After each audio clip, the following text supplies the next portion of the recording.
But I mean, again, he doesn't know who Gabriel is, right? Because he didn't come from an Abrahamic faith.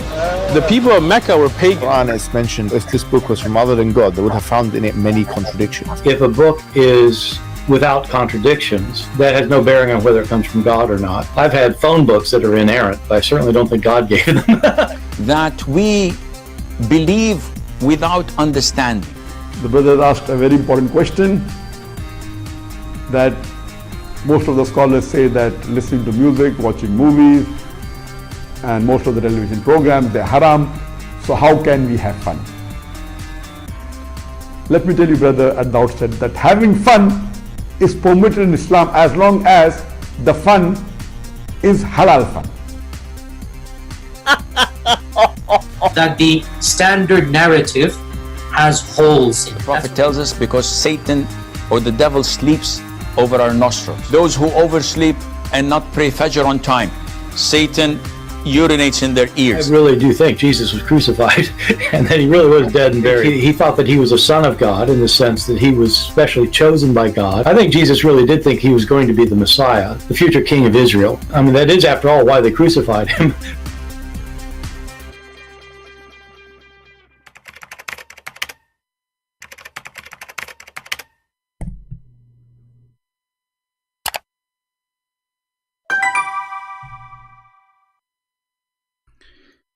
Hello everyone, and peace of Christ to all of you. Please invite your friends and let us have some good time together.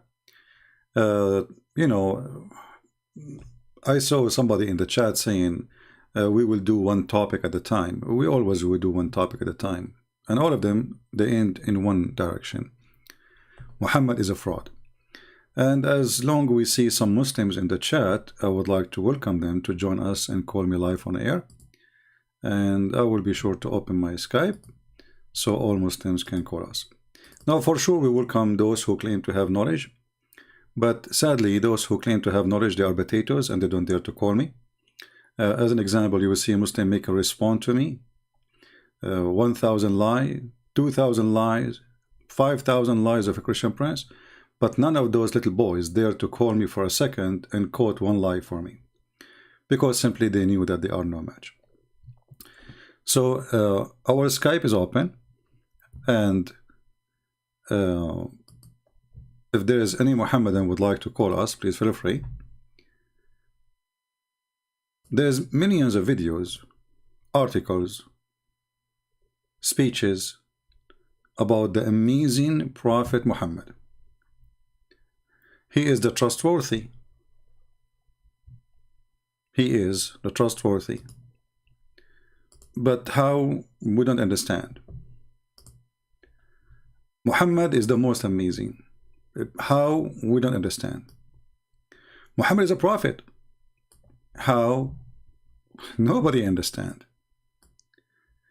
You know, when you say even there is somebody who is a prophet, shouldn't he have a prophecy and the prophecies come to be true? If you question, if you this, the Muslims, when they make videos, as an example, the discovery in the Quran. What is discovery? A scientific discovery. In 2 minutes, you will find that this scientific discovery is a fraud.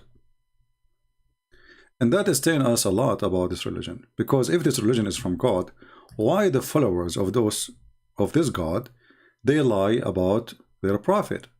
It doesn't make sense. See, when you see somebody who is religious, you assume at least he will be honest when it's come to his religion. You see, all of us, we do sin. All of us, we are sinners, and nobody claimed to be,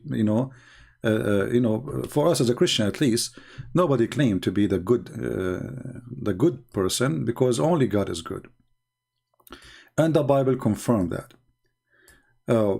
But Muslims, they worship there is a God. His name is Muhammad, and they fabricated millions of articles. And just to prove what I'm saying is true, I welcome any Muslim or Muhammadan from the religion of the Abdulism, Muhammadanism, to call us right now. My Skype is open, and prove me wrong. As an example, Muhammad was a trustworthy. I have no idea how this person was trustworthy. Even the Muslims, they are their own website. They explain that Muhammad was a caravan rider. He kidnapped women from their husbands. He raped them. He go to his own son wife. He flirt with the wife when the husband is not there. And then he forced the husband to divorce his wife, obviously, so he can have her. And then the Muslims in their books, they write that the Prophet, he have at least 16 privilege. About 9 of them is about his private part. To the point, if the Prophet, his eyes fall into a woman, he like her, her husband must divorce her, so the Prophet can boom boom with her. So how in the world this man is a trustworthy? Now, as you see, I am coming in a time which is not usual. Usually I come either early morning in my time or late at night, mostly early morning. So now not many people here, but I hope people will invite more people so we can get more people to join and learn. Do we have any Muslim would like to call? I see in the chat we have somebody, his name is Gaming Tips. That's a good name. What do you know about gaming tips? Do you like to call us and tell us about gaming tips? Because I believe Islam is a game, and it's a really bad game. He has an example, it's one of the games of Muhammad, that you can do all kind of adultery, killing, theft, you name it. I mean, all kind of crazy stuff. And then there is a game. You go around the Kaaba.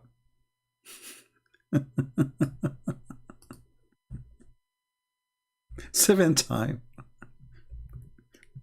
Or touching the black stone and the Yemeni corner will erase your sin. I mean, this is a nice game. Who can beat that? Let us be honest here. You spend the whole year doing as much as you wish. Look at this game. This is one of the games. Thank you, Gaming Tips, for giving us the tips. Your name is an inspiration for us. I think you have a connection with Jibreel. Look what your Prophet said. Is anyone incapable of earning 1,000 hasana? Hasana means reward. In a day? Okay, what does that mean? Someone from the gathering asked, how can anyone of us earn 1,000 reward? He said, okay, glorify Allah 100 times and 1,000 hasana will be written for you.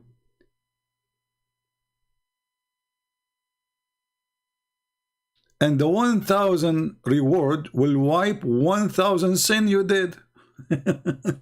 Look how nice the game. So every day you go rape, you go kill, you do steal, you do all the garbage, and then at the end of the day, before you go to bed, say 100 times, praise be to Allah, Subhanallah, Subhanallah, Subhanallah, Subhanallah. Here you see the stupidity of the founder of this cult. Because how easy it is to fix the society. You see, he's not fixing the society by making you decent. He is fixing the society by going to wherever you want and then say Subhanallah 100 times. What a funny, silly game. Is that really God talking to Muhammad? Teaching Muhammad how he earned heaven? Until now we have nothing but Muslims complain in the chat, but until now I don't see any Muhammadan. All the Muhammadans who come to us, the ones who call,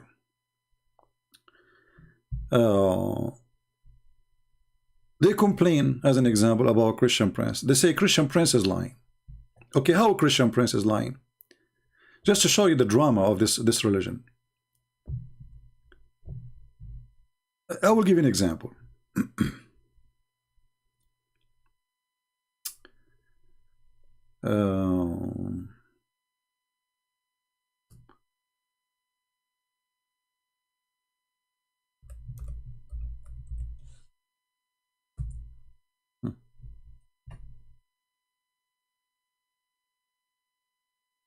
This hadith as an example. We say to the Muslims, your prophet, he is the prophet who was able to discover that the sun set in a murky water, and it's a spring of boiling water actually. How the Muslim refute this? They say CP. This hadith reported by Uthman, the son of Abi Saybah, and Ubaydullah ibn Umar, the son of Maysara. And then Yazid ibn Harun, he is the one who told them. From Sufyan, the son of Hussein. From Al-Hakam bin Utaybah. From Ibrahim al-Taymi. From his father. From Abu Dhar. They say, okay, just to give an example, you know, Ibrahim al-Taymi is known to be a person who makes things up. Okay? And because of that, you know, we don't accept this hadith. This is how the Muslims get me busted by saying it's a lie. And the funny is, those Muslims, the one who wrote the hadith, the one who, you know, collected the hadith, the one even called it Sahih in chain, and they have no problem with it. Sahih al-Isnad, actually, you know.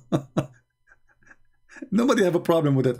But today, because it's an embarrassment, we have to find a way to get away from it.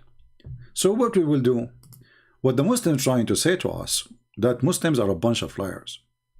And they fabricate stories about their prophet. Their prophet did not say that. Their prophet never said that.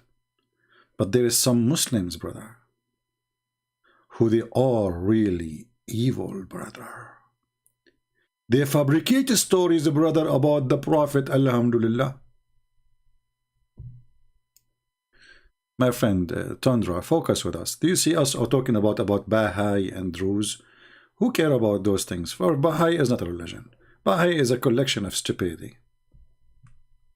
Baha'i is like a bunch of hippies, you know. They want to. It's a religion for everybody, you know. Like if you are a mental, you join this Baha'i. This is why the Israelis supported them.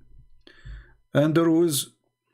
You see, I don't appreciate people asking questions have nothing to do with topic. This is telling you that the people who join us, they are suffering from the flight of thought like Muhammad. I mean, we are talking about something, and then somebody posts something, and this way I need to disable the chat.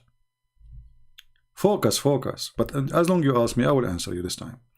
The Druze are a kind or a branch of the Shia, but the Druze are not really Muslims. The Druze, they believe. They have like different version of Islam, they say. They believe that Al-Hakim bin Allah al-Fatimi, he was Allah on the ground, in the earth, and his son is Hamza al-Bahlawan. And there is 7 letters between the father and the son. Al-Hakim bin Allah is the Caliphate of Egypt during the Fatimi state. He sent 7 letters to his spiritual son Hamza, who was nothing but a gang and caravan rider. And this is the book of the Druze. The Druze don't really care for the Quran. They care for the book. It's called Rasail al-Hikmah, which mean the letters of wisdom. Anyway, so focus with me, please, and don't ask silly questions, have nothing to do with the topic. When we are done of everything, and I say who have a question, different question, you can give me those questions. Now, what is the problem with this story? The problem is that this is a story showing that Muhammad obviously is a fraud. Very simple. But this story exists in the Quran too. So what we do, when we show the Muslims the Quran saying the same thing, the Muslim, they have to come with different answer. So if we go in the Quran, as an example, chapter 18, verse number 86.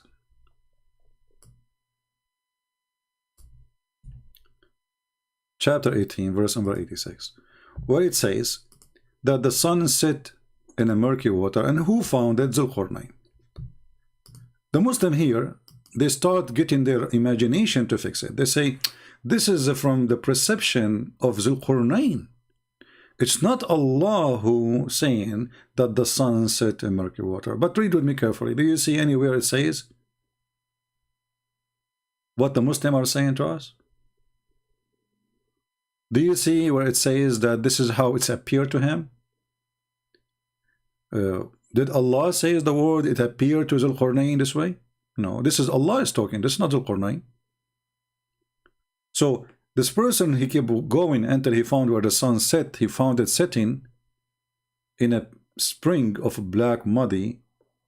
Actually, it's not really, you know, Hamia is, you know, because it's boiling with the mud.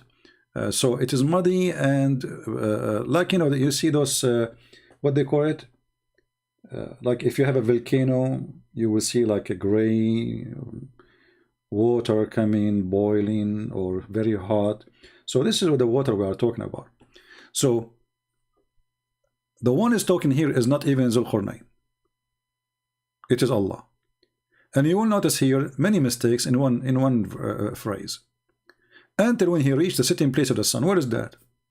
So obviously the author of the Quran, Aka Muhammad, he is so foolish, copy from a story written by somebody from Syria about Zulqarnain, fiction story. Zulqarnain is a real person, by the way, but it's not his name, Zulqarnain. This is a silly name from the fiction story. His real name, Alexander the Great. So Alexander the Great, who used to own 2 horns, he conquered the whole world. So the story is making, I mean, the old world, let's say. So the story was written by this Syrian author, the fiction story, speaking about a guy with a 2 horns, did not mention his name. And this person, he went all the way until he found the sitting place of the sun. This is what the Quran is saying. This foolish Muhammad, he copied the story as it is from that fiction story, and he added in his book. You see how stupid Muhammad is? Here you will notice that Muhammad is not trustworthy, because if his God told him that, well, his God is not trustworthy too. If his God did not tell him that, that means Muhammad is not trustworthy too, because this is simply a false story.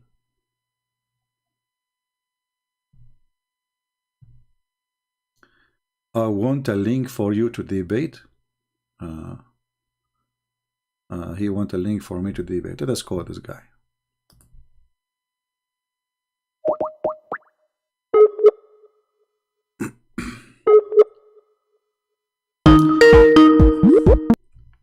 If you are a Muslim and you'd like to, you know, to join us, please feel free. We will be happy to have you. I'm muting the ringing until the Abdul he answers, so we don't annoy you with the ringing. Any Muslim, he claimed to have a beard, a sheikh, especially if you claim to be an imam of a mosque or somebody have knowledge. Please feel free and call us and give us the best you have. Obviously, Muslims, they cannot defend their religion, and obviously Islam is a scam. Well, this guy is not answering, so forget about him. If there is any Muslim would like to call us and tell us how Muhammad became a prophet, how in the world a person he claimed to be a prophet, he says such a stupid story, and what the point of this story? What is the point? A bunch of Jews, they come to Muhammad to make fun of him, and obviously Muhammad, he took the trap. He is a fool. They ask him, tell us about Zulqarnain, the prophet of Allah. The guy, the idiot, he spoke to him as if he is a prophet, just because the Jews, they said to him, tell us about him. So the Jews always, they play with this idiot, and Muhammad always fell into their trap. Any Muhammadan?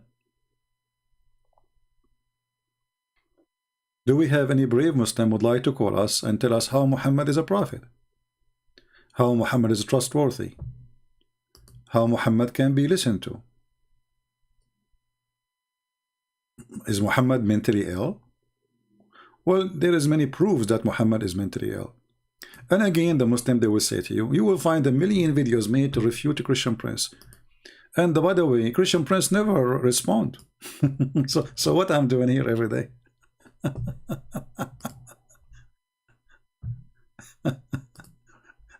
I don't respond to idiots. I respond to Islam. Let us see. We're calling this guy. Let's see if he will answer. Hello? Hello, CP. Yes, my friend. We are live on air. What would you like to say to us? No, I was not planning to come on air. I just wanted to link you with a guy, one of my friends. who is willing to debate you.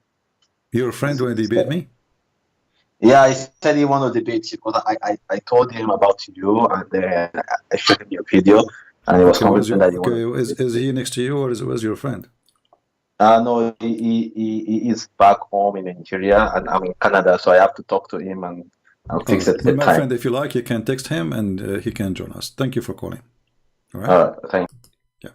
Please, guys, don't call me. Don't text me. We want Muslims to text us. You calling me, texting me doesn't make any difference for me. Because we want people to see how Muslims, you know, they want to see two sides of the story. Not like the Muslims, they make an interview. Or let's say two Muslims, they start bashing Christianity. And they laugh at Christianity. You know, this is easy, you know, talking to yourself, right? You always win. This is how Muslims, they really, they claim that they can refute us. And if they want to make a debate, if we can call it a debate, Muslims always, they choose carefully. They will debate who? A person who do not know much. As simple as that.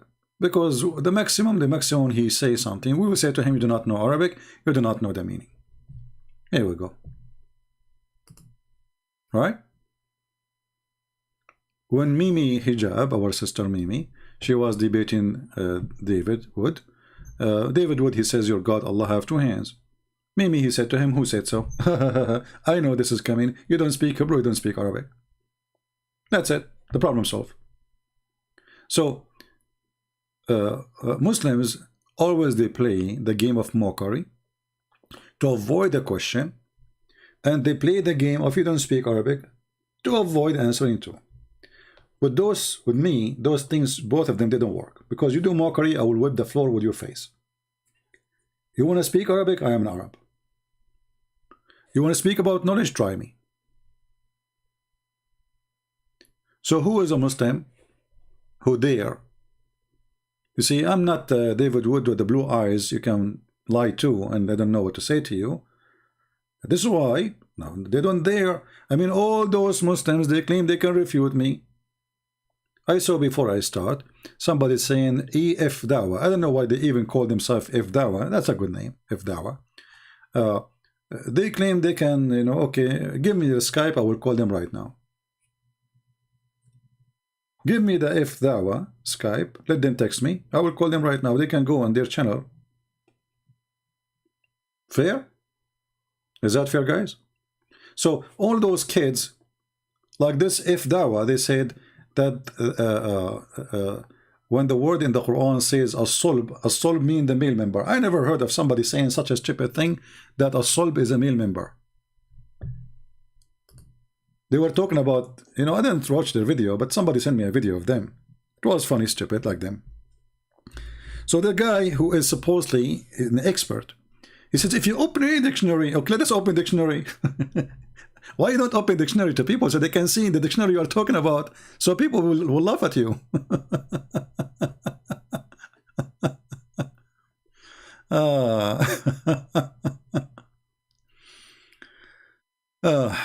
You see here, even the word sulba, who translates it as meaning his back, This is sulb, from the back, backbone. You see it in the Abduls of F Dawa. And they get the perfect name again, F Dawa. It's, here we go. This is your translation. Backbone. So the backbone suddenly became the private part of the man. Those are the one who will dare to do. This is why they will never dare to get close to me. It takes us 2 seconds to make them shish kebab. Right?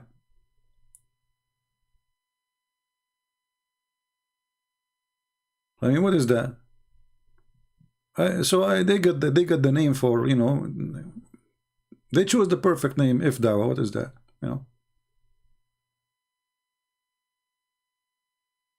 all the Muslims hadith says that the sulb mean the backbone, the spine, the backbone. Look, you know, backbone. Even when they speak about Adam, you know, read carefully with me here.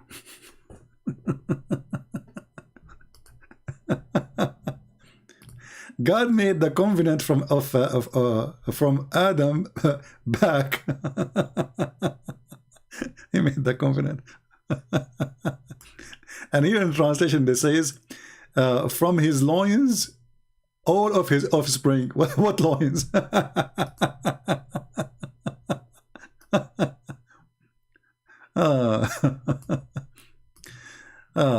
So, you know, Islam is a comedy, and Muslims are like salesmen trying to make Islam look good.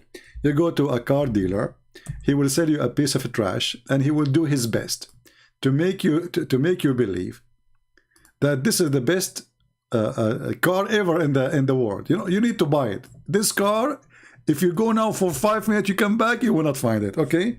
And if you are a fool, you will believe him. You know, you forgot that he's a car dealer, and then you take it home, and then you find that the car is screwed up, and he will say to you, well, sorry, sir, did you see the policy you sign, you know, when you sign the paper? So this is your prophet explaining the backbone, but the Muslim, they say this is not the backbone. It is the private part, brother. And why they are saying this is not the backbone? Because simply, it's embarrassment. Muhammad, you know, he claimed that this has been taught by his God. So how the sperm of the man is coming from the backbone, and the sperm of the women is coming from the ribs? And since the women, they have a sperm anyway. Stupidity. Yeah. What you can say. What you can say. Until now, we have 0 Abdul. I noticed that before I go live, we have many Abduls in the chat. After I go live, it's not the same. Even the chat is dry from the Muslims.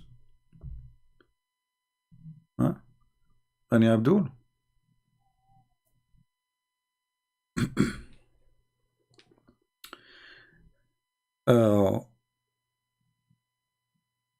You look like Muhammad, he never heard of the word testicles. And, you know, as usual, Muhammad is a mentally ill person who claimed to be educated in the time of ignorance. So, you know, who was going to get him busted at that time in the Arabian Peninsula when they are a bunch of ignorant too? But even at that time, even they are a bunch of ignorant, you know, Arab at that time, they were making fun of the stupidity of Muhammad. Even the Arab, they are not educated, they are not like the Greek people, or still they were laughing at the stupidity of Muhammad. Prove me wrong. Who wanna call me live? Who is it from those who make videos to refute me, dare to let me call him? Don't call me, I will call you. Anyone? Any Abdul? So all of them, they can refute me. How they can refute me? It doesn't say that, CP. This is hadith, is mentioned by Uthman. Uthman taught it by Hassan. Hassan taught it by Zucchini. Zucchini taught it by Cucumber. Cucumber taught it by Elevator. The elevator was broken at that day, so it cannot be from the Prophet. So they do all kind of tricks to avoid the stupidity of their Prophet. Why? Because they are ashamed of Muhammad. That's the whole story. That's the whole story. And look, they are adding the word loins. Loins. It's not a backbone. No more. Yeah. Any Abdul?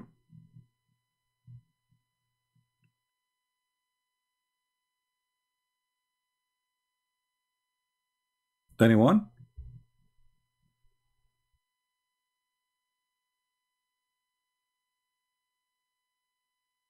Any smart Muslim would like to contact me and tell us live on air if Muhammad is a prophet or not. What do you think?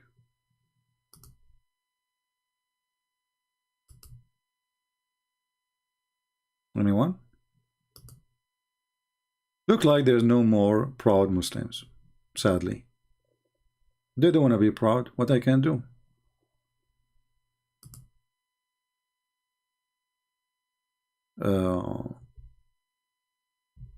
How many times I said people don't text me, and people they keep texting me.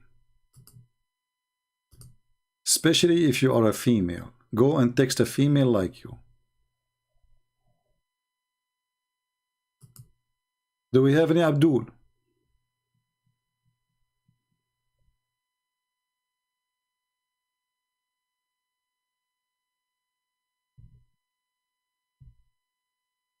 Anyone?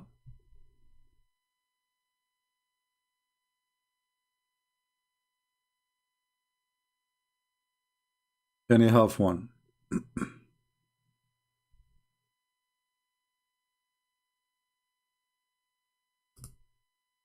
No?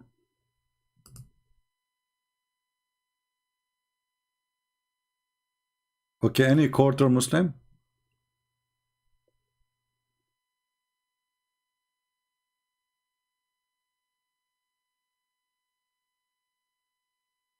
No? Okay, well, look like the Muslims became rare these days. They left Islam. That's wonderful. I'm so happy to see this. There's no Muslim left. Thank you, God.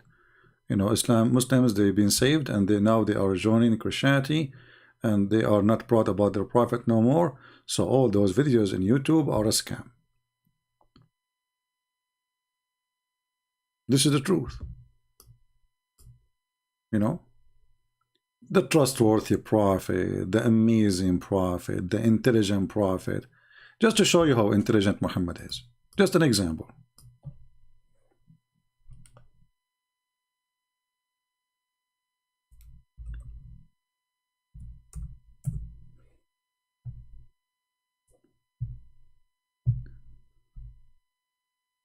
Who can beat this intelligence?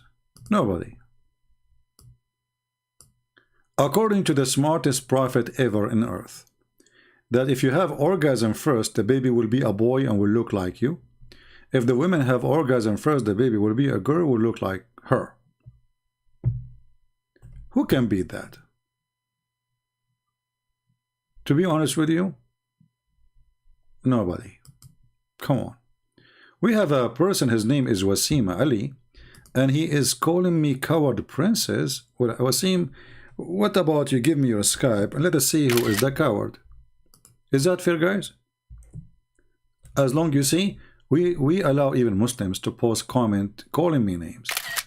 If you go to Muslim page, if you insult the one who is running the program, he will block you right away, and he will say not only he will not let you talk, he will hide your text.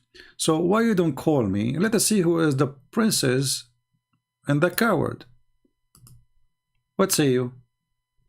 Are you a man enough to call me? What do you think, people? Wasim Ali sound like an Arabic name, so he speak Arabic perfect. So that will help him to get me busted if I'm lying. So what say you, Wasim? Let us see who is the coward. If you say you will not call me, that's mean your mom. She did not allow you, or your wife maybe because you did not wash dishes. We don't know. Any Abdul? All of you are brave. All of you. You see, when the Israeli army come, you run. All of you are brave. And the Quran, by the way, says that the Israeli hide behind their walls. And then we look for the Muslim, we found them under the ground. They don't even have walls. They make tunnels. What the heck? All of you are so brave. And you call me princess to insult, supposedly, right? Who is the princess here? Change your name. Call yourself Wasima. By the way, Wasim means pretty. You are pretty. MashaAllah. You are pretty. You are more pretty than the Prophet Muhammad. And you know what this is about, the pretty Muhammad. What's wrong with you Muslims? There's a million videos about how pretty Muhammad was. I mean, this is the most stupid.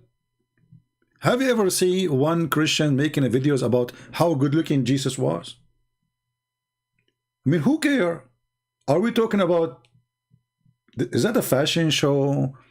Muhammad is going in the competition for pretty queen, beauty queen, the pretty prophet. You Muslim even describe his belly bump. I mean, how far the madness go? How wide under his arm? How wide is his thigh?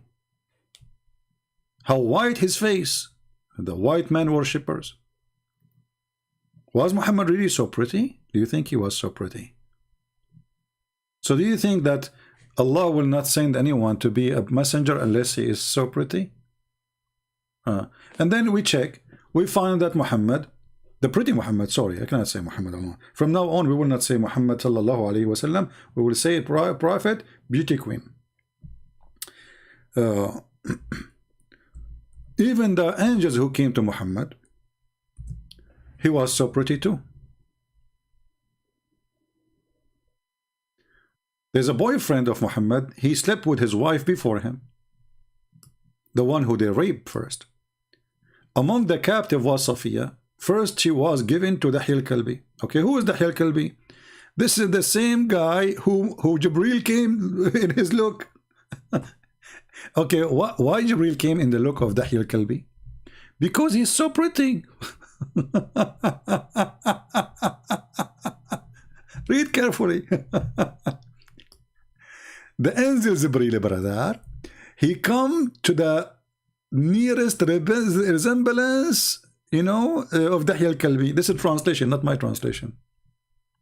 Okay, why Jibreel is coming? He looked like this guy, the boyfriend of Muhammad.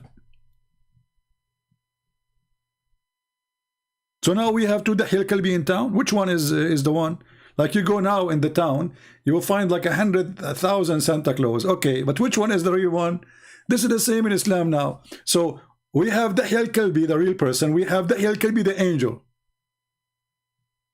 And why Muhammad he come with this lie that this Dahil Kalbi is the one who is coming to him as an supposedly is an angel? Because he used to stay all night in his house, and it's fishy. I mean, what this guy is staying late in your house? So he said, okay, well, this is the angel Jibreel. You know? Yeah.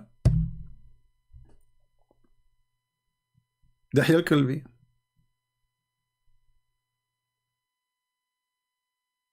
Do we have any person can call us and tell us something good about the pretty prophet? You know, when the Muslim they make videos about the description of Prophet Muhammad, and then there's a background music like, and the guy he says, I look at the prophet, I look at the moon, I look at the prophet, I look at the moon, I look at the prophet, I look at the moon. Come tomorrow, you know. I look at the prophet, I look at the moon, I look like, what the heck? All of this to describe the prophet, how pretty he is. Okay, he is more pretty than the moon. And by the way, is the moon pretty anyway? I mean, what do you mean? I look at the prophet. Because he's white. They are white man worshippers. Do we have any Abdul? He have anything to say to us about his religion? Look, all those stories in front of me. I mean, I cannot find even a decent story to tell you.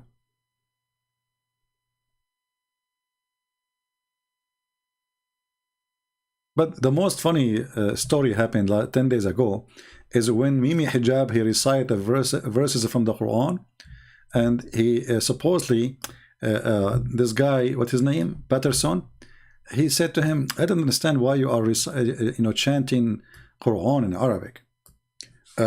Mimi Hijab, he says, because we believe that this is Quran have a special, the thing, you know.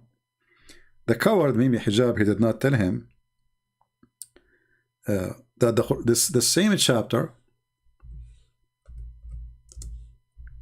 claim that if you recite the Quran, this chapter is specifically to a person, he will collapse even if it's a mountain. So Mimi decided to recite the Quran, and then later he added some echo to it. Had we sent down this Quran on the mountain, would surely have seen it humbling himself. Okay, here we go. You recite the Quran on me. I'm not a mountain, and I'm laughing at it. The experiment of Islam is not working. Hold on, you remind me of something. Let me go to Prophet YouTube. There's a sheikh, his name is Al-Uraifi. Very well known Saudi sheikh.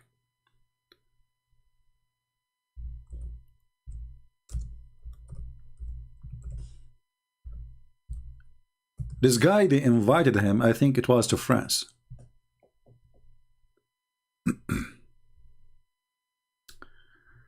Let us see if we can find it. Here we go.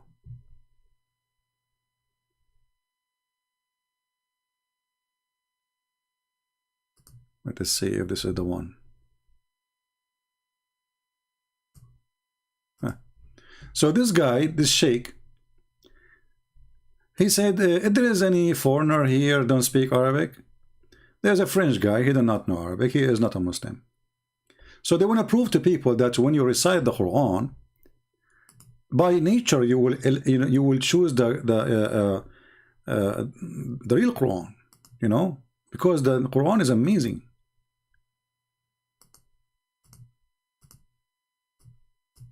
This is not the video. Hold on, let me find the video. This is not the one. This is a comment about the videos. I want to find the video. So anyway, a guy, he put his hand up, and he don't know Arabic, and he's a French. So he told him, I'm going to show you, I'm going to say two verses from the Quran. Two Quran. One is fake, one is real. And your heart will lead you, because this is what the Quran says. Your heart will lead you to the true one. And this is the video, I found it. And this is what is called today the chapter of that apple. Because this guy, he made Quran look like the Quran of Muhammad. And this is telling you anyone can make Quran. Here we go. أو فارسي ما يقدر يفرق ذكر رحمة ربك عبده زكريا. هذه الجملة الأولى وجلسنا معك وأنسنا له. طيب هذه الجملة الثانية قل له هل شعر بفرق بين. Actually, this is cut off from the video. I wish I can find the whole one. And now he's asking him, okay, so the first one and there is a second one. The first one is the real Quran. The second one is the fake Quran. But he did not tell him which one. He said, which one you think your heart make you fail into, the first one or the second one? Guess what he chose? بين الكلامين. La deuxième, الجملة الثانية. He chose the false Quran.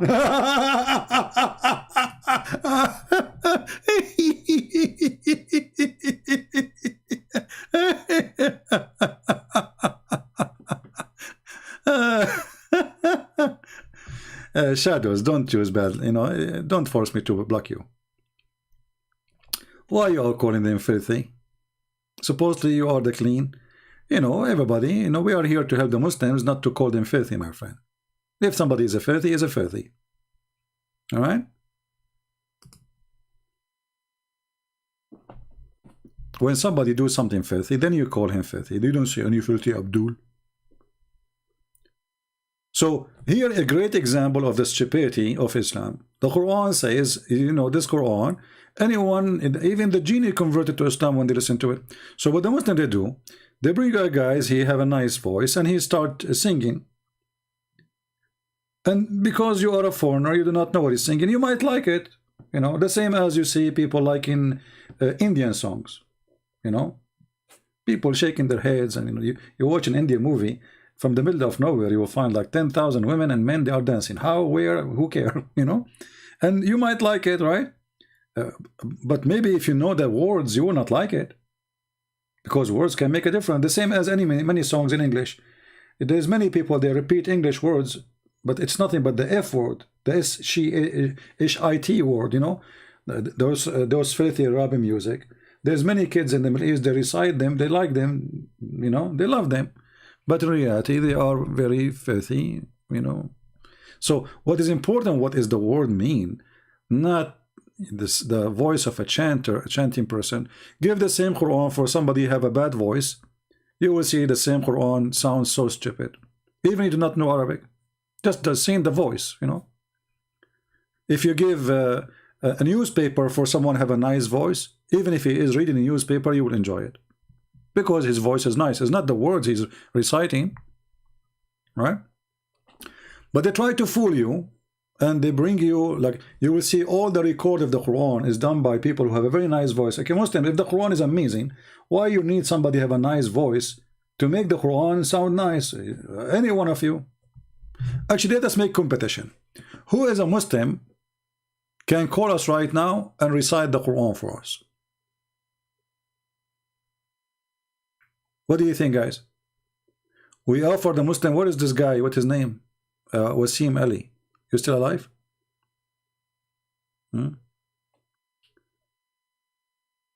Somebody, his name is a proud Saudi. He's saying, why you think Britain, Netherlands? Well, you know, my friend, proud Saudi. I like your name, actually.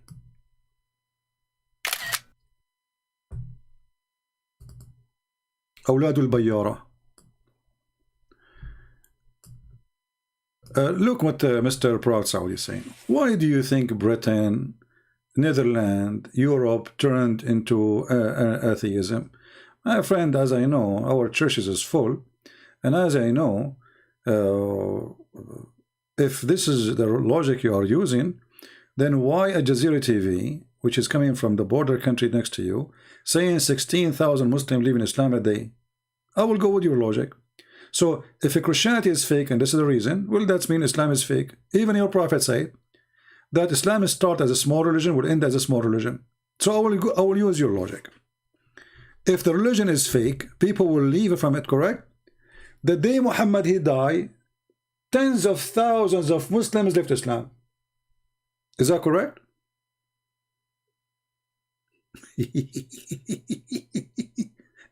I mean, the guy, nobody debated them by the way. There was no internet, there's no YouTube, there's no Christian Prince. Muhammad he died, the news came to them, everybody left Islam. And I challenge you to say to me this is a lie. What say you?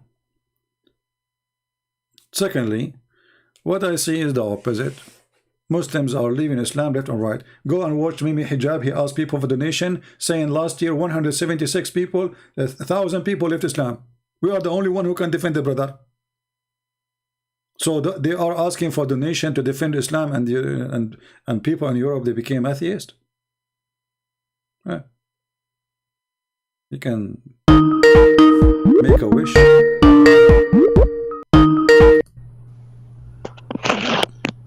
Hello? Yeah, hi, can you hear me? Yeah, how are you doing? You are a Muslim? Fine. I spoke to you a while ago. I think you called me duct tape. Oh, Mr. Duct Tape, how are you? Yeah, I'm fine. You remember me, yeah? Yeah, actually, hold on. You know what? I have a surprise for you. Now I look at your name. Here we go. It says Muhammad Duct Tape. I changed your name in Skype, you know. Honestly, I changed your name in Skype. I changed the name and make it Muhammad Duct Tape because I remember you were out of duct tape trying to fix Muhammad. I mean, it's not. When I look back, it's not an easy job, you know. And no I want to say. So what do you want to say to us, Muhammad? Well, I want to say, of course, you said only Muslims can call, but you know, and I'm no longer Muslim, but I want to say, you know, thank you for, you know. What happened last time you called me? You left Islam? Ever since then, I had to question a couple of things, and I also had a few doubts. So you left Islam now? Yeah, I've left. But did you leave Islam when you are talking to me live on air, or you hang up and you are not leave Islam yet? Because I don't remember you left Islam.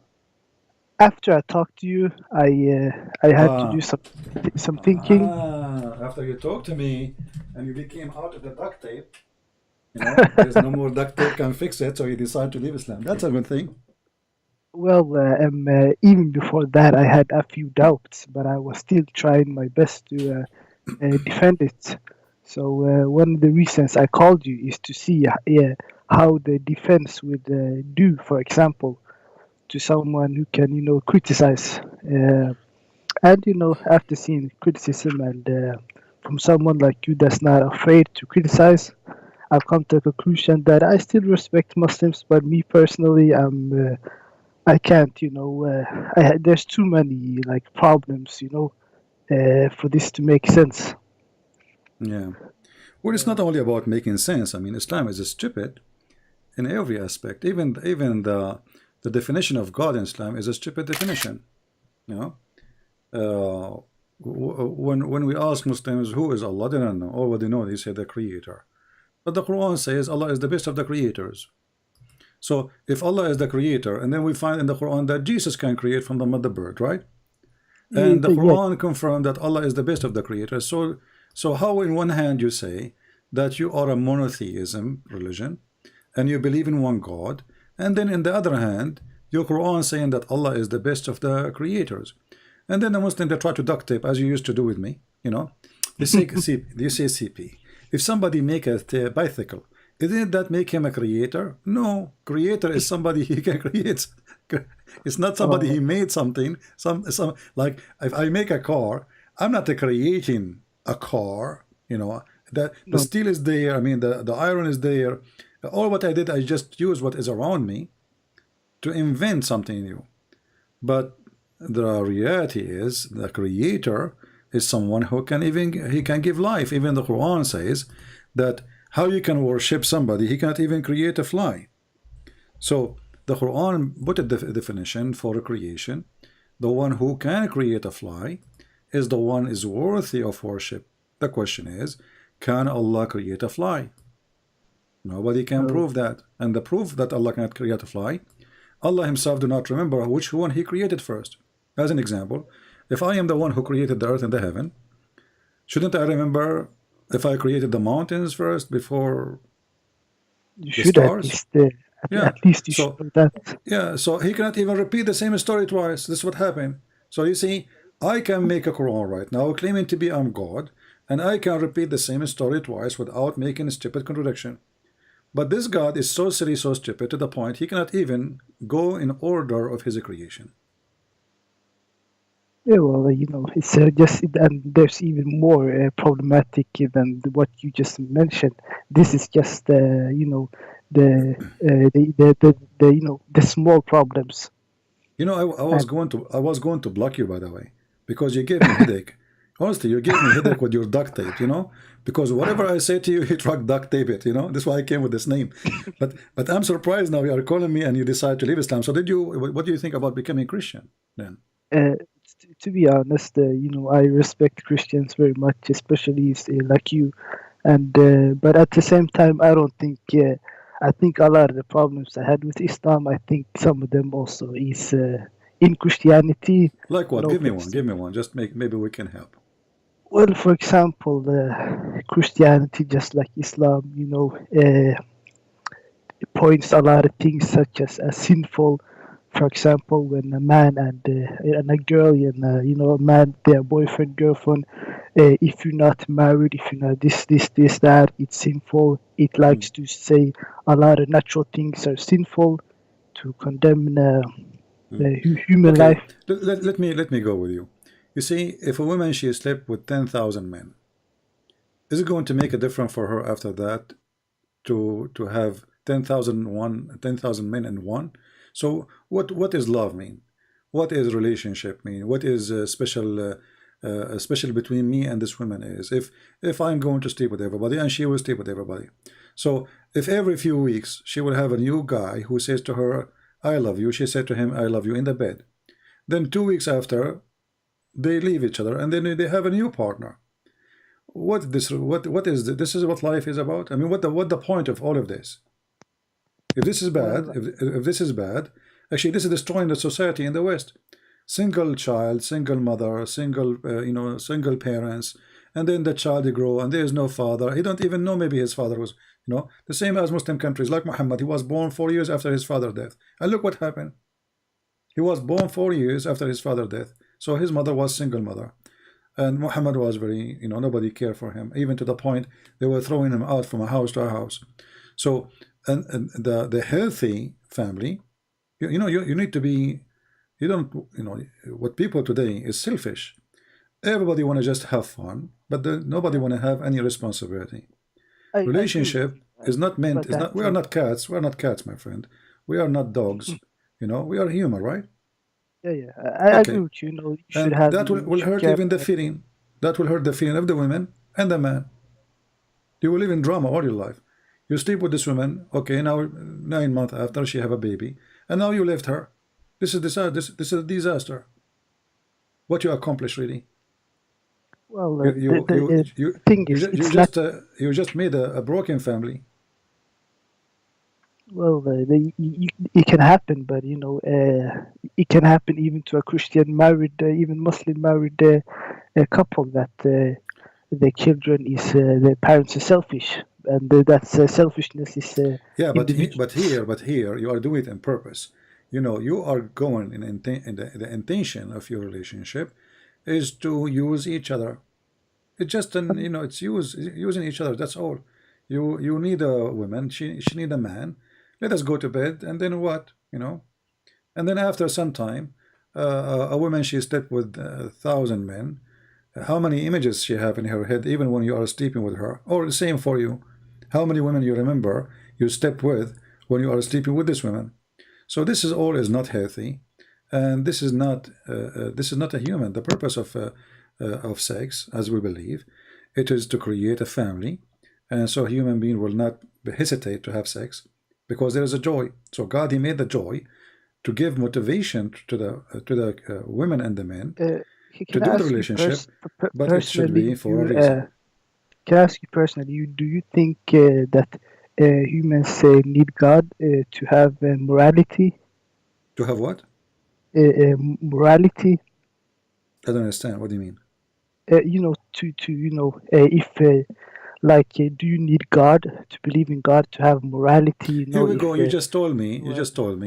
You don't like Christianity because you have to have very careful in your relationship, and you can tell me that you have this is your morality, right? But for me, I don't want to insult you. I think you misunderstood my question. That's just one example. For example, when it calls something that is natural, Christianity or Islam has to say this is sinful and that is sinful, and put sin on things that are natural. Things. We believe that God, He created doesn't trust the human to take care of themselves. Yeah, when God, He created you, He put inside you, let us say, a basic knowledge. As an example, all of us, we get disgusted when we see blood, right? Yeah, that's not. It's not a friendly view to see it. So you do not need. Let us say you are a person who don't join any religion. You do not even have a language. You are from the cave time.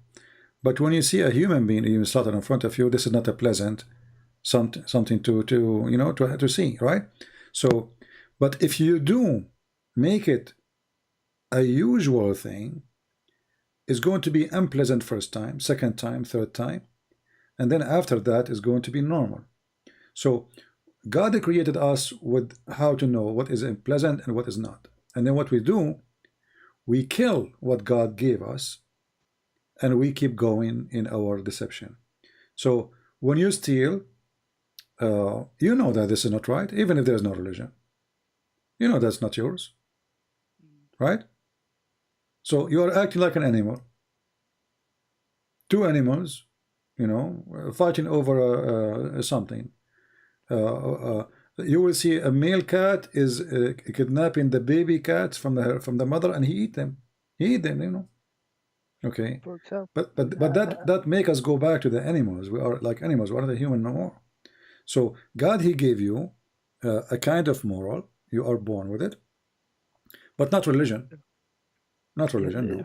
For example, when I was Muslim, used to say, hey, if you are not using your time, your valuable time to pray 5 times a day, then you are doing something sinful. You're not allowed to just mind your business and do work. Well, this is the stupid Islam. For us, prayer Christianity doesn't do exactly. It's not as bad, But at the same time, Christianity says, you are sinful because Adam, and Hawa and Eve, and No. He says you're sinful just because you exist. You didn't do anything. No. You got it wrong. When we say because of Adam we are out of heaven, doesn't mean that Adam is the one who did sin. I did nothing. We believe that when we say the original sin, mean that the original man was sinner and I am a sinner too. Prove me wrong. If there's anyone that did not do something bad, correct? Doesn't matter if you have religion or not. All of us, we do bad, right? Yeah, but let's say a baby that gets born here instead of a baby in Christianity, a baby Jesus, he said, if you do not become the same as those little ones, you will not enter the kingdom of my Father. So the babies are granted to go to heaven because they commit no sin. But Okay. but for us, adult, when we talk about original sin, we don't put the blame on Adam. This is a false understanding of Christianity. But we say that Adam was the first and I am the second. That's all. He was my grandfather, but I am no better than Adam. So we don't claim what does Adam. the original sin mean? Huh?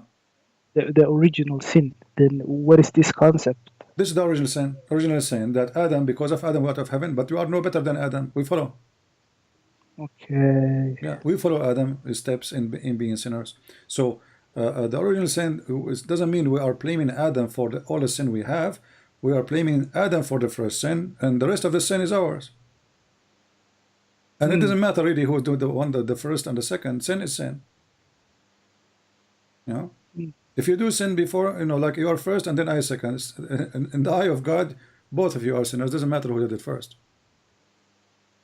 Okay. Well, it's, you definitely. I'm happy I asked you those questions. It made me change my opinion on the. And I'll see. I have to think a bit more. But so far it's changing my opinion. I used to think that Christianity likes to call the life and the world sinful and a bad place, instead of accepting it like it is, and so on and so forth. But my friend, life is a bad place because we made it bad, not because life is bad. God, he did not create a bad place. God created heaven. For us in his Christianity, heaven was on earth, not in the sky. So heaven is in the earth, is an earthly heaven. This one, the one given to Adam. So when God, he did not create Satan, he created an angel. So God, he wanted to have angels, and then angels chose to be a Satan. So the purpose of a creation in Christianity, that all of us, we will live in heaven. But because we are greedy, everyone worship himself, we end with many gods and many moral.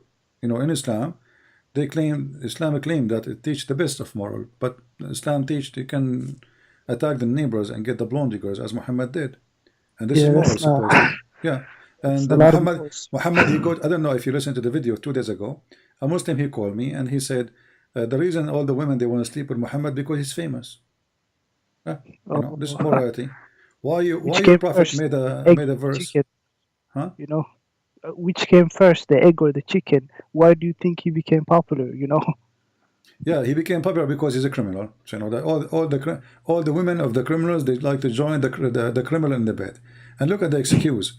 And then he say, the best scenario, the best answer will say to you, because he's a prophet. Okay, because he's a prophet, now he can have more women in bed. Where is the logic in that? Why in Islam is do we have 2 versions of Islam or one Islam? They say one Islam. So okay, how many wives Muhammad he can have? Unlimited. How many wives you can have? 4. So how come isn't he a Muslim? They say, no, because he's a prophet. That's very convenient for Muhammad, don't you think? So my friend, if you have any question about Christianity, I will be happy to help you, and I invite you to accept the Messiah as your Lord and Savior, because trust me, all what people they can give you, in this world, will not take you to any place of rest. All of those things we mentioned, it is not going to bring rest. You will find that most people who they are disturbed in their life is those who don't follow let us say a good belief. A belief can bring them comfort, not a belief bring hate to their heart. So we Christians, when we pray to Muslims. Muslims, they curse us, we pray for them. Hindus are upset from us, we pray for them. The Jewish are upset from us, we pray for them. The Lord himself in the Messiah in the cross, he says, Father, forgive them, they do not know what they are doing. So the Messiah, my friend, bring you comfort in your life. What I can see, for example, is when you look at Jesus and you compare Jesus to Muhammad. Jesus didn't fight wars. He didn't have 11 wives. He didn't do all of these crazy things. So I can say Christianity that Jesus is definitely a good guy, but Muhammad, he is not someone that has the morals. Yeah, but forget about Muhammad now. You are not a Muslim no more. The duct tape age is over. I'm not going to duct tape Jesus for you, right? Because Jesus, you do not need me to duct tape like Muhammad. So You could say that. we have the Messiah is an amazing person. Love your enemy, bless those who curse you. Who can go that far? Love your enemy 2,000 years ago. Today, who dare even to say this word? I mean, imagine you have a president in the United Nations saying, love your enemy. People will say, well, this guy is crazy. What are you talking about? Imagine Putin and Joe Biden, you know, he might forget his name at that time. They go in a speech and they say, love your enemy. Okay, that will not work in this. Why they will not work? Because people, they are full of greed. People seeking power. People, they want to earn more, make more, control more. So the evil inside us forbid us from following the Messiah. Because if we practice only one sentence of Christ, not the whole book, just one, love your enemy, all the budget we have for military in the world can make this earth heaven. That's a lot of money wasted trillions on of dollars. On military. That's true, you know. Yeah, trillions of not billions, trillions of dollars. You know, is spent around the world just to kill. Why? Because a human being is worth than animal. You see, even animals, when they fight for a reason. Human beings, they don't fight for any reason sometimes. Yes, I mean, you wonder, you ask yourself, what even the reason for this war?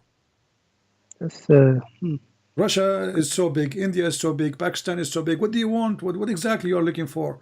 Nobody. They cannot live without killing.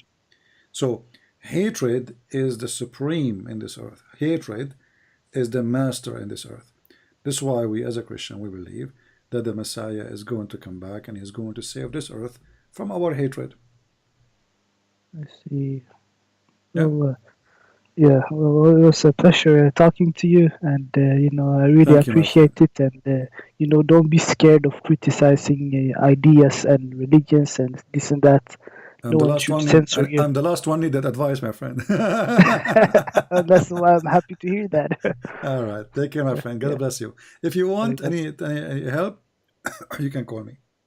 I appreciate it. But I invite you, before you sleep today, my friend, think about it. No one can save you, and without the Messiah, you know, still we will never have comfort in this earth. You will go through many things in your life. You will feel that the life will direct you just in temptation, but there's no purpose. With the Messiah, you will have a purpose, and temptation will not die. Temptation will be with you, but temptation will be under control. So there's a huge difference between you control your temptation or temptation controlling you.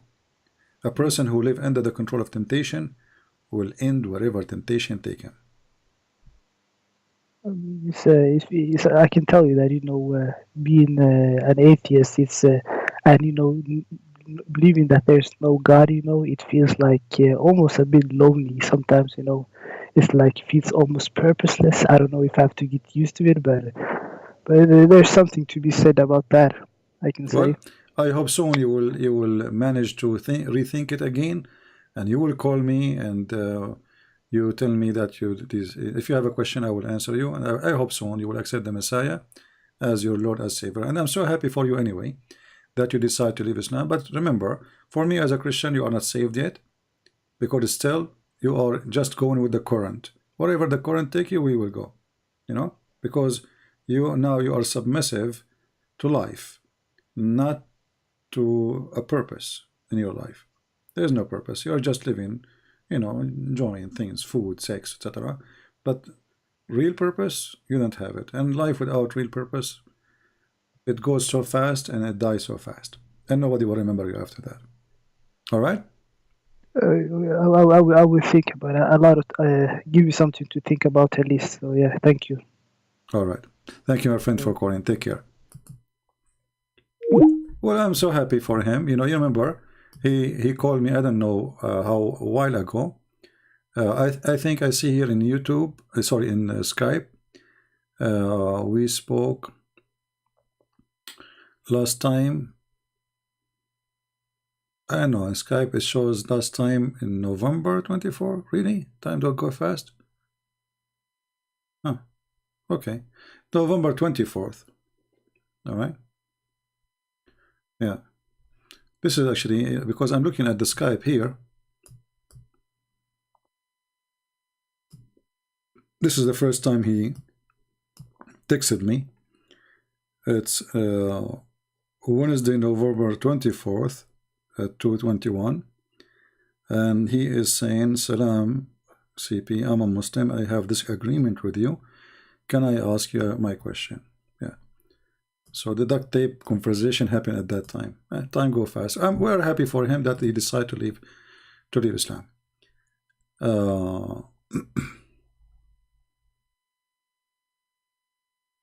Yeah, we go back here. A Muslim Abdul, he's saying the following.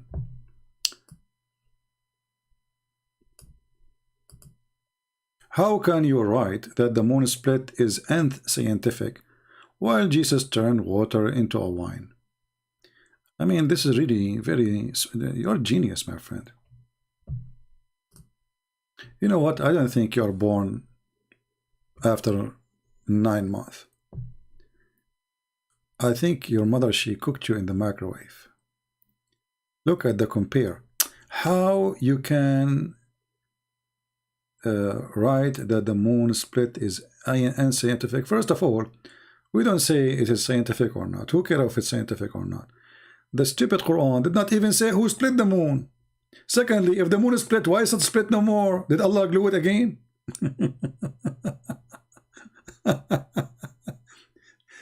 Jesus made the water wine. It's a miracle. Okay, let us say there's a miracle in the Quran. Allah split the moon. But Allah did not say who split the moon, and he did not say if he glued the moon again. Did he glue it again? If the moon is split, we should have 2 moons now. So do we have 2 moons? Split is not a crack. Split is a split. You know what the word split mean? So you Muslims, you have a funny miracles. You know, there's a guy, his name is Fifi. He said nobody saw it because it was for a second. That's deep. For a second. Only for a second. Me. For a second. My friend, even if it's for a second, there's nobody who was looking at the sky at the time. In Italy, in Persia, in China, nobody was looking. You know. I mean, let us talk about those who they are living in the same, you know, like nighttime for them, not those who they have daytime like in USA. So those who they have nighttime, nobody noticed that the moon is split, and Allah, he split the moon. What it says that Allah split the moon? Read the verse. And look at the translation here. It says, the people of Mecca requested the Prophet SAW to show them a miracle. Okay, well, just to show you how stupid this miracle is. If Muhammad really have a miracle, so why the Quran keeps saying Muhammad never have a miracle?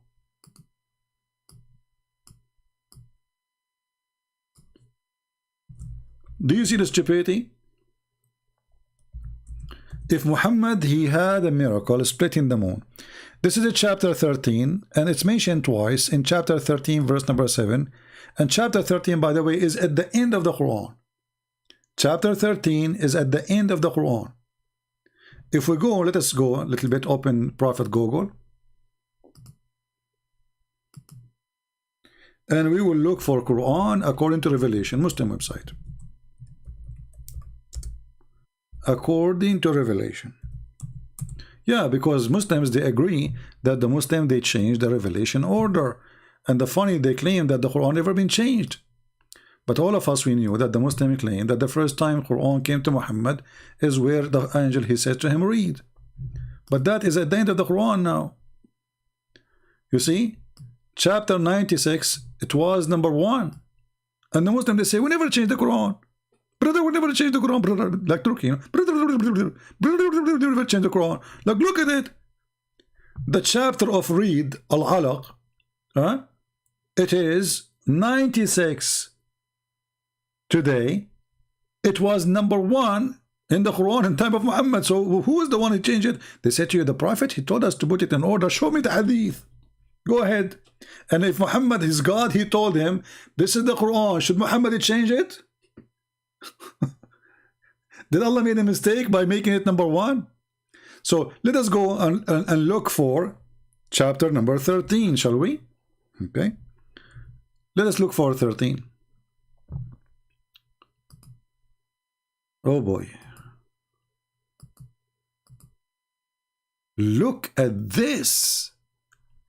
Chapter 13, it is number 96 in the according to Revelation.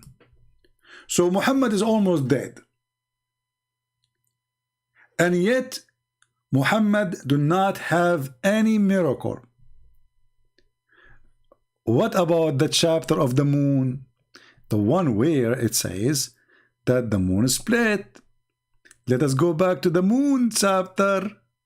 Shall we go to the moon chapter, brother? Okay, let's go to the moon chapter. What a bunch of kids. Huh? Let us close some pages, too many pages. So, chapter of the moon is in the Quran today, number 54. What? 54. All right. Let us go to the Revelation and search for 54. Surprise, surprise. 54 is number 37. So look what happened. The miracle of splitting the moon, as the Muslim they claim, happened in the beginning of Muhammad's life, after 37 chapters. Yeah, I mean, few years after, as a prophet. Then we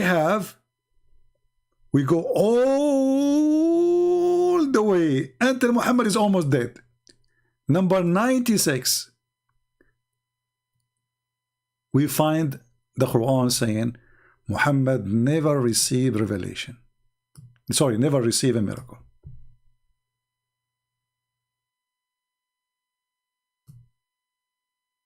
Do you see it? Muhammad should say to them, don't you see the moon? I split the moon for you. So Muhammad now is almost dead, and he have no miracle.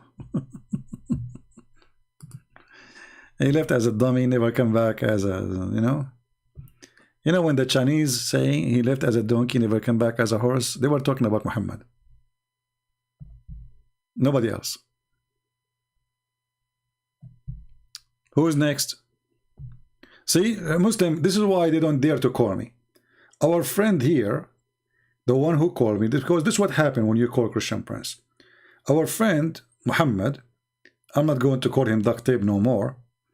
I come with this name because I give up on him. I don't know for how long we spoke. Let me look in Skype.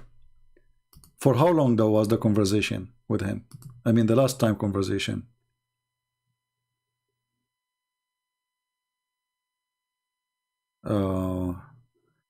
Yeah, I don't have, it doesn't show really for how long it should show.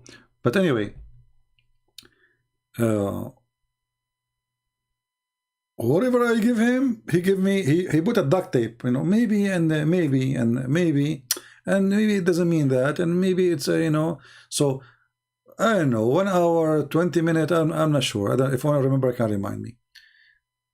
I lost my voice showing him, and he was trying his best to duct tape Muhammad. This is why I said, well, you are, what you are doing now, you are just doing duct tape. You call me, and you are a Muslim. There's one of two things will happen. Either you will leave Islam, or the Muslims who listen to you will leave Islam. Try me. Right? And if we say that Muhammad wasn't Abrahamic, the Muslim, they will say, liar. Liar. Muhammad, you do not know what even Abraham mean. You liar. Liar. Okay. Muhammad was a pagan, and the Arab were pagan like him. Liar. Let us respond to Christian Prince. Well, he wasn't Abrahamic for sure, and he's a scam.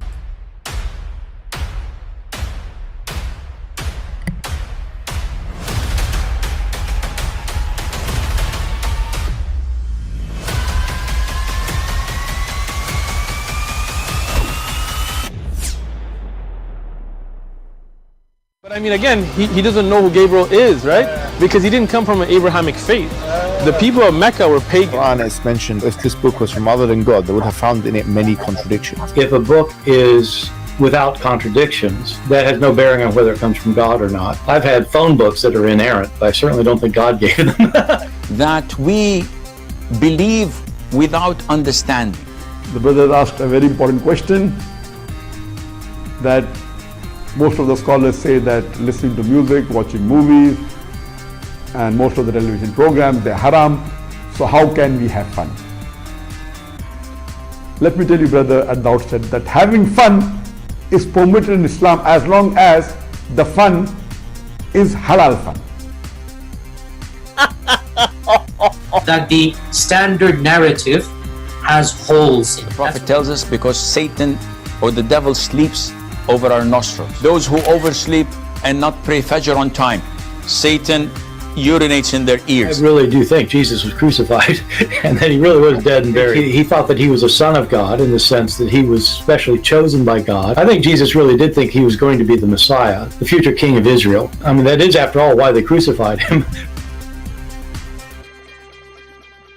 All right, so we go back and listen what one of the Muslims, he is a smart Muslim, he put for us in the chat. Just to show you. Just to show you why it's saying Islam is a stupid, and it makes you stupid when you follow a stupid person. So this is a person, his name is Ibrahim. And Ibrahim, why you don't call him my friend? So let us see how smart you are. Look what he said. He's calling me Huthala, which means garbage. He said, Lakum dinakum waliya deen. Ibrahim, who is the stupid here? If you say you have your religion, I have mine. So why you stupid prophet keep calling us names? Why he keep calling us kuffar, najis, filthy, liars? Okay. As long as you have your religion, I have mine. Secondly, what is your religion? I challenge you to tell us what is your religion. Your religion is you go and you kill your neighbor because he's not a Muslim, and then Allah will make your penis endless and you will have a lot of women, their legs is up. This is a religion, Ibrahim? This is your religion? You go, you kill the one who they are not Muslims, and then Allah will give you a lot of women and their legs is up? This is religion? Huh?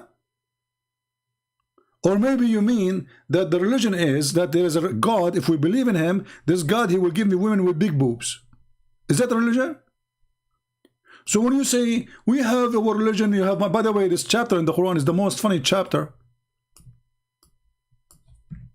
The chapter of Al-Kafirun is one of the most stupid chapter ever.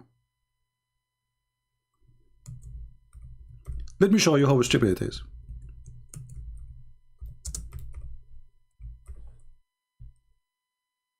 Cry, cry, cry, my friend. Cry. You cannot answer us. That's why you cry. Potato. Just to show you the chapter he is quoting to us from. This is a God talking. Look at this chapter. This way he is quoting for us. Say, O Muhammad. Look here, by the way. All what the verse says, قُلْ يَا أَيُّهَا الْكَافِرُونَ. The translation or making all of this. All of this is this sentence. What happened?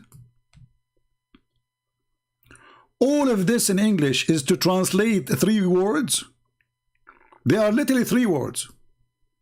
So all of this to translate 3 words. That's deep. We changed the stupid translation. This is Hilali and Khan. Let us go to Yusuf Ali. Other donkey. Look what happened. Man, I think the Clorox ate it. Don't use the Clorox with the Quran. The goat ate it. Okay. Oh, you kuffar. Okay. Reject faith translation. Kuffar reject faith. No, kuffar is not reject faith. Kuffar is the one who hide the truth. And then, or oppose it. I worship not what you worship. Like, what the heck? And then, no, you will worship what I worship. What? And then I will not worship what you which will worship and what you worship. Like, what? And then, no, I will worship what you worship. Like, what the heck? And then, you have your religion, I have mine. What a donkey. And guess what happened? All, Muhammad, he just said, nor you will worship what I worship. Do you know that all of them later became Muslims? Do you know that the one Muhammad was talking to, the tribes of Al-Quraysh, they became all of them Muslims later? He just told them, none of you will worship my God.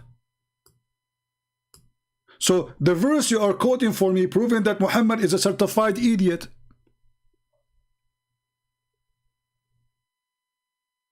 What is this guy, Ibrahim?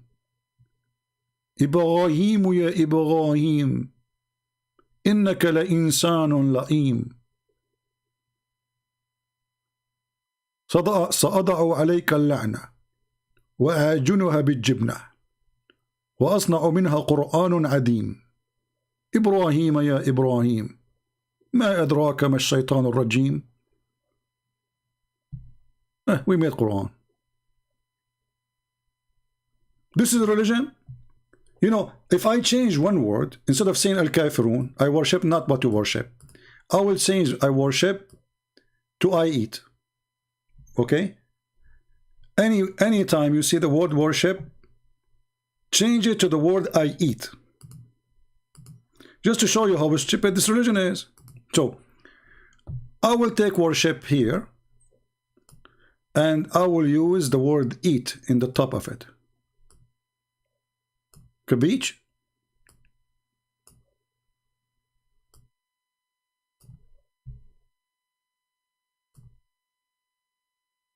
Here we go. Now we have a new Quran. Let us type the word eat.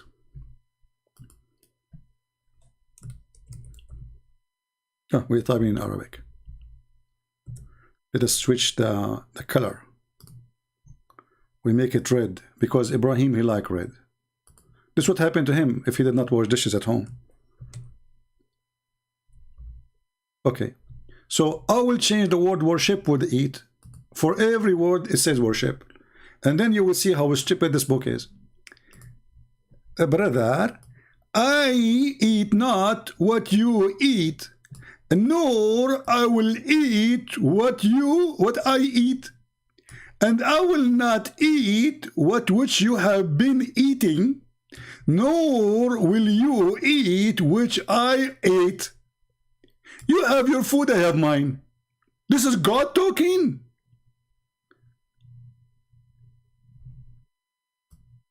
This is God. You know what? This is heavy. This is literally written by someone is supreme genius. I mean, take a lot of time. I eat not what you eat, and you will not eat what I eat, and I will not do eat what you eat, because you will not eat what I eat, because I will not eat not what you eat, but you will never eat what you eat, because you will not eat my eat, and I will never eat what I eat, because you have your food, I have mine. Thank you. That's deep. That is philosophy. That's where philosophy is coming from. Philosophy. This is not, this is philosophy of I worship not what you worship, and you will worship what not to worship, and I will worship what you worship, I will worship. My friend, your God, Muhammad, was watching Star Wars, so he started with worship. This is the verse you are quoting for me. Ibrahim, call me so we can laugh. And by the way,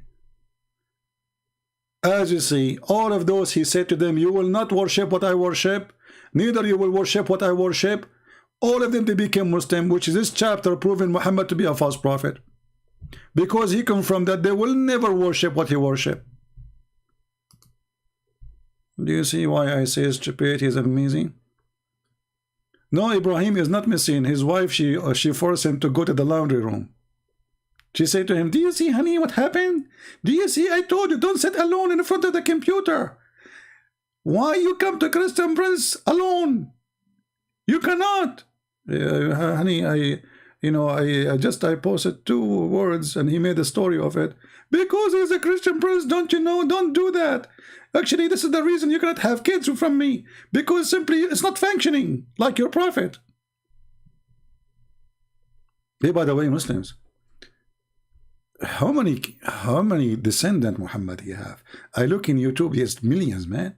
The king of Morocco claimed to be descendant. The king of Jordan claimed to be descendant. Saddam Hussein claimed to be descendant. Al-Qaddafi claimed to be descendant. George Bush claimed to be descendant. I mean, everybody claimed to be descendant of Muhammad. But Muhammad, he cannot have sex. Not even in the time of Rex. And we have reference. Why you say that Muhammad married 6 years old, while Mary, she was 12 years old, a proud Saudi? Are you proud Saudi or proud an idiot? Can you show me the reference that Mary, she was 12 years old? Secondly, Abdul, isn't your Quran say that Mary, she was a virgin? Are you saying your Quran is lying?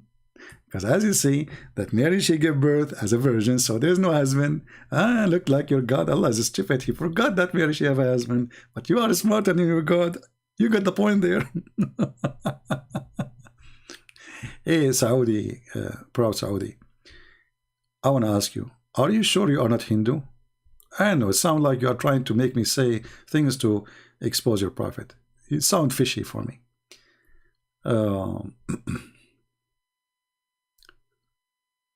Do we have any Abdul?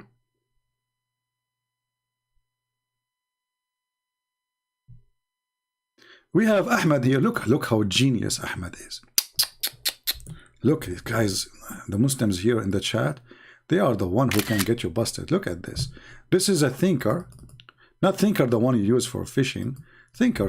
You know, he think. When Muhammad and he think, there's something horrible will happen. So you think all your sins are justified because Jesus died? How stupid.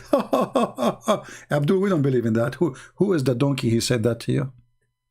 It is you Muslims who believe if you touch the black stone, your sin is justified. It's you who believe in that. Let us go to the black stone touching. Hey, Abdul, Ahmad, when the last time you touched the black stone? Be honest with me. And where you touch her, huh? Ahmad, where you touch the black stone? Because the black stone, as I know, it looked like a vagina. And I challenge you to call me to explain to me why it looked like a vagina. Hey, it's just a question. Explain. And now, if we go in the hadith, we will find your prophet saying, if you touch her, don't take me wrong, I'm talking about the black stone, it erases your sin. That's deep. It justifies your sin. Brother, who is the one believing justifying sin? If you touch the black stone, it justifies your sin. That's so deep.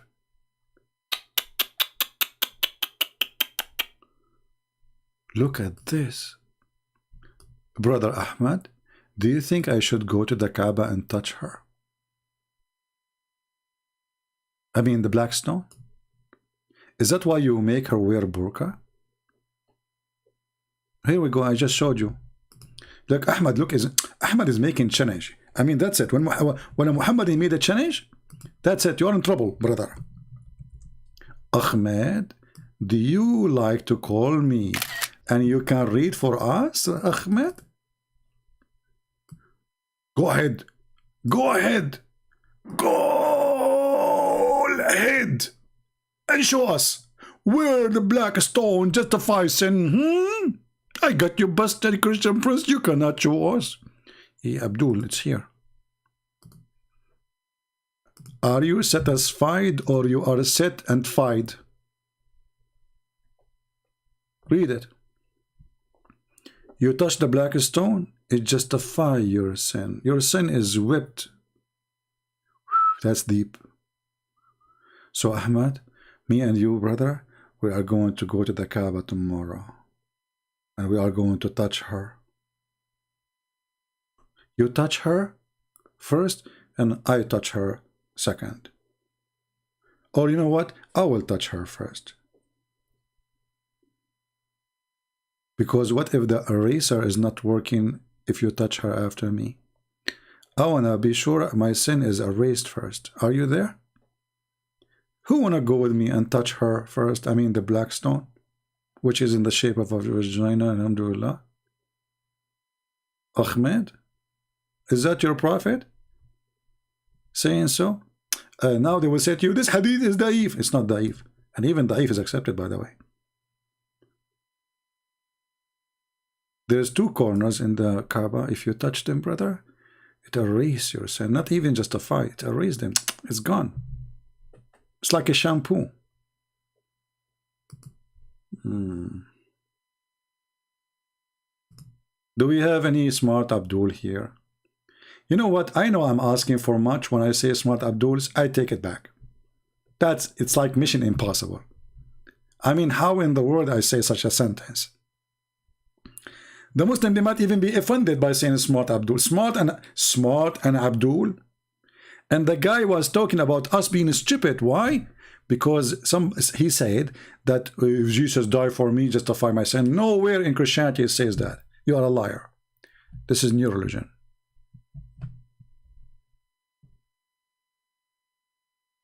And you know what? Sooner or later I will touch her. Just wait. I will convert to Islam just for 2 weeks to go and touch her and come back. And then I open my chat and I say I'm a Christian again. What do you think? I make a video of Christian prince going to the Kaaba and he is touching her. And she's wearing a skirt, black skirt. I will put my hand under the Kaaba skirt. That's deep. Hey, by the way, Muslims, why the Kaaba is wearing a skirt? What is the reason? Who is behind this skirt thing? Is it true that the first one who made the Kaaba wear a skirt was a pagan? And you Muslims are doing what the pagan does? A house of God wearing a skirt? If there's anything under the skirt, I'm just curious. Or only skirt? I mean, what house of worship wearing burqa? Why is that? I'm just wondering.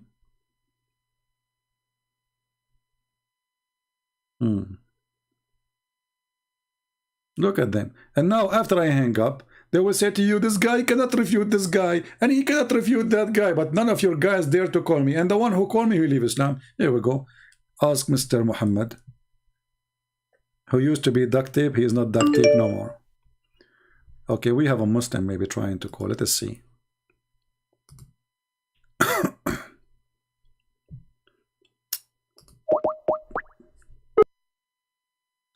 We will mute the speaker until he answers.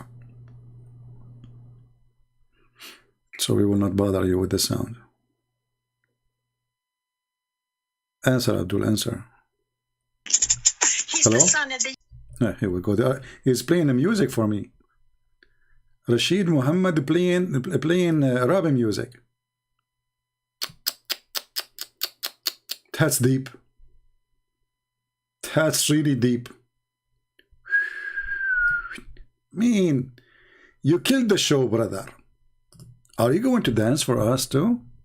I heard that your prophet used to do break a dance, and I heard that he is so pretty. Ah, it's very pretty. Extremely pretty. All my life I wanted to have a pretty prophet. Man. It's a dream to have finally a prophet who is so pretty. And by the way, the pretty prophet, when he wanted to join the beauty queen competition, he decided to take a shower. I love how the prophet of Allah, he take a shower. I literally just love it. Look at this. Look at this. The prophet performing wudu, which means washing himself, his body, in a well full of dead dogs and women blood from period and their rags and garbage thrown in it. Even the hadith says stinky stuff. The well is stinky. So Muhammad now he jumped in the shower and he is so happy. He grabbed the shampoo. Oh, this is dead meat of a dog. Oh, this is the tail. Ah, this is the testicle of the dog. Ah, this is his penis. Which mean, okay. And now Muhammad is washing his head. La ilaha illallah is talking about jerking off. MashaAllah. You are really a very, very, very, very, very good Muslim. Look at this. Let me show you. You see, here we go, guys. This is a Muslim. La ilaha illallah. Why you don't call me and tell us about jerking off in the house of your prophet, and the wife of your prophet was teaching the guy how to scratch the sperm from his pant? And if I am lying, everybody will laugh at me. Is that fair, guys? Is it true that there's a guy in the house of your prophet was jerking off literally, and then he have a sperm in his pant, and the wife of the prophet was teaching him how to scrub it using his nails. She said, this is how I do it with the prophet.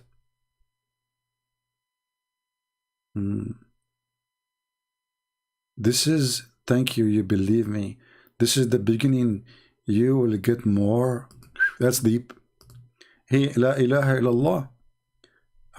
Say hello to Allah and tell him that he sent an idiot, a coward like you, who don't dare to call me.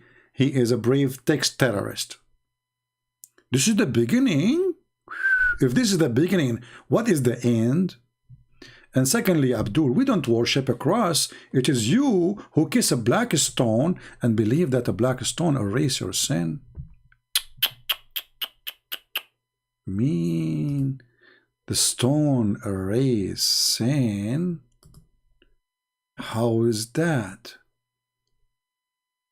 Black stone kissers? It's a stone. You ask a Muhammadan in the best intelligence, and this is after he drank camel urine, why you kiss the black stone? You remember the website we went to before?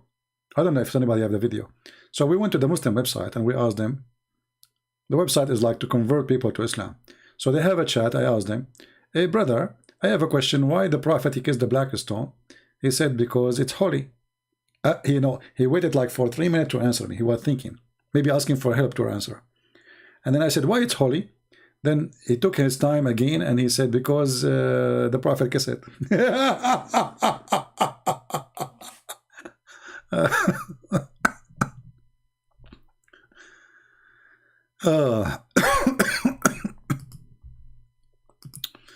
Why the black stone is holy, Muslims? We Muslims are people who worship God. But the black stone, we kiss it.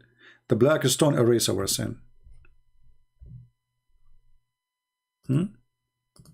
Any Abdul?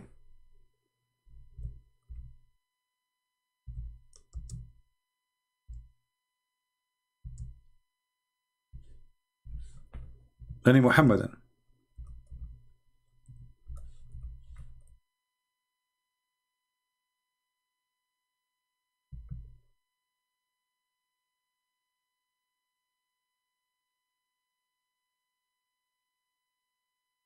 Anyone?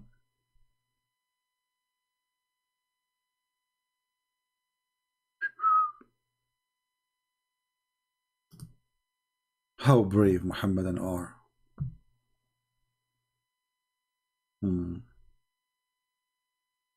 All right. Well, we are very satisfied today, actually. At least we have our friend Muhammad who debated me. I don't want to call it a debate. It was a duct tape, as usual, actually. We don't debate Muslims. Muslims never debate. Muslims try to give excuse for the stupidity of their prophet. But as you see, we are happy for Muhammad.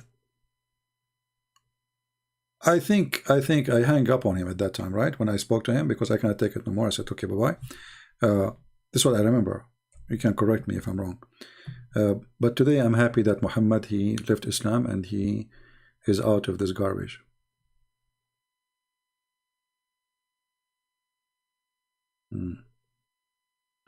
Any Muhammad? Any Muhammadan would like to call us?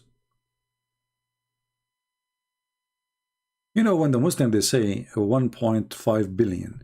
By the way, now they are saying 1.6. 2 weeks from now, they will say 2 billion. Just wait. But those numbers are very funny, because if there's 1.5 billion, why Islamic countries are not following Islam? You see, Islamic countries, they claim that they are following Islamic law, but nobody follows Islamic law.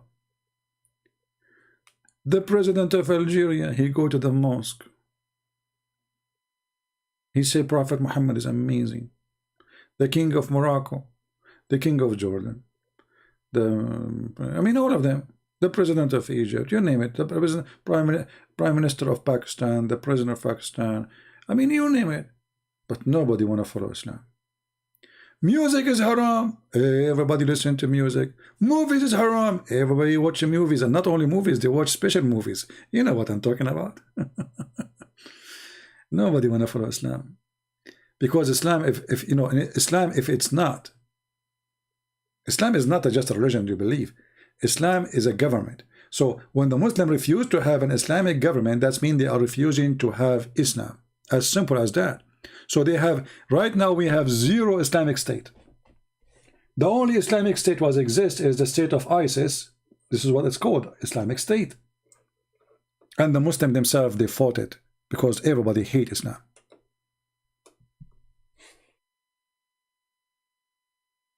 Number 1 people who fought the Islamic State is those who don't want Islam. ISIS want to practice Islam. If you wear jeans, we break your legs. If you don't grow a beard, we beat you. Women, they cannot sit on the chair. Why? Because the chair is a male. The word kursi in Arabic is a male word. Women cannot sit in the chair. Haram. You know what she said? She can sit in the lap of the imam. The Muslim women, she cannot sit in the chair, but she can sit in the lap of ISIS member. If you are a Christian, your Christmas in 5 days, why you hate for others? My friend, who said I hate? Here we go, our friend here, Muhammad, he called us just 2 weeks ago, and now he left Islam, and soon I hope he will become a Christian. So if we hate Muslims, then we will not say love them, and we will not stay here to help you after all what you do to us. I don't hate Muslims, I will never hate them. If I say that you are stupid, I don't hate you. You said something stupid, you are stupid, what I can do. But doesn't mean I hate you. I feel sorry for you. And as long as you are talking about hate, Mr. Ibrahim, this is your stupid Quran saying that Allah, He spread hatred in our heart until the day of judgment. So if you are against hate, you should be against the Quran. And you should blame the Quran because your stupid Quran is the one who is the vendor of hate. Here we go. This is the stupid Quran of Muhammad. Chapter 5, verse number 14 says, those who call themselves Christians, we took a covenant from them, forgot good part of it. So what we do? So we string them with enmity and hatred. So here we go. I have 5 days for Christmas, as you said, and Allah is to provide me with hatred, brother. Brother. Mawizi saying Christmas is pagan. My friend, everything is pagan these days, including you. Look at you, you have a picture. Isn't it haram in Islam to have a picture? You are a pagan. They are so deep, but they cannot answer anything about the religion. Christmas is pagan. Why it's pagan? You see, do you know what? Do you know even those people knows what pagan mean? Pagan, if you are worshipping something, is not alive. This is paganism. So, do we worship trees? No. Do we worship Santa Claus? No. So how a Christmas is pagan when this is the day of a Christ? Potato. Genius. Don't get married. Your wife, she will run away with the turtle. I say the turtle because she is, I mean, you trust the turtle to be at home, right? Trust me. If you are the husband, the turtle is good for her. She will live with the turtle. She will ride the turtle and she will never ride you. Take my word for granted. Just count to 10. Let us hear a prayer, CP. I honestly have no hate. Ibrahim, are you saying you are better than your God? Guys, be my witness. Mr. Ibrahim, he's a good person. He's not like Allah. Be my witness. Ibrahim, honestly, he have no hate. Allah is full of hate, and he is the hate vendor, Ibrahim. So what we will do now, Ibrahim? I need your help. How we can fight the hate of Allah in the Quran. Chapter 5, verse 14 in front of you. What kind of God he want hatred to be spread between the Christians? According to the Quran, we are the victims of your God hatred. He is the one who made us people of hate. Do you have anything to say? Do you like to call me Mr. Ibrahim? We can start. We can have a new start, me and you. You sound like an intelligent man. I like intelligent people. By the way, I was #1 in my classroom. I'm telling you, in mathematics, geography, everything. But I did not tell you that I was the only student, you know, by the way. Yeah. But this reminds me of the Quran. where Allah, he says he is the best of the creators, sorry. But supposedly he was the only one in the classroom. I mean, he is the only creator, isn't he? How he is the only creator and he says, I am the best of the creators? Is that a fraud? Allah gets certification, he is the best of the creators in a school. There's no student in it except him. That's deep.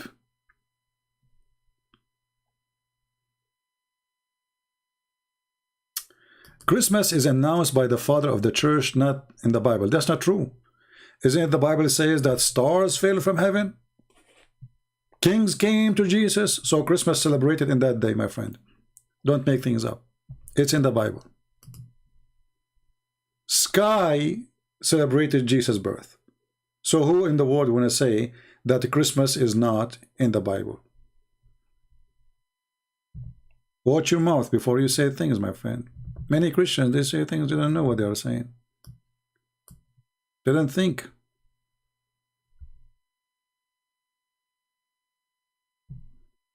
So do we have any Abdul? Actually, yeah, I was the best to Karina. She is, by the way, Karina, she was the principal of the school. I'm telling you, she was there. And she can witness for that day. I was the best in the classroom. All right? And not only that, actually. I don't talk about myself. You see, the Muslim, they talk about Muhammad, how handsome he is, I've been offered a job like me and Prophet Muhammad in the same day. In the same day. Both of us, they offer us a job to do striptease and blind club. Like there's women blind, they are blind. So we received the same day invitation to work in the striptease club. Me and Prophet Muhammad. Me, I was so shy. Prophet Muhammad, he accepted. And right now he's busy. Unbelievable. So good to be true. It is true, brother. Allah is the best of the creators. That's deep. Hey, Muslims, was he the best of the creators? Was he? Or this is stupid? Was he?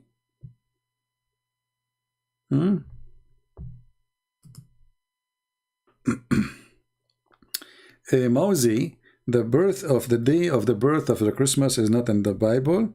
We don't care really for the day of the birth, because let me tell you something. Even the day you know of your birth is not going to be celebrated again. Just to give you an example, brother. Just example. If you are born, let us say, July 15. July 15, last year maybe it was Tuesday, maybe. This year will be maybe Monday.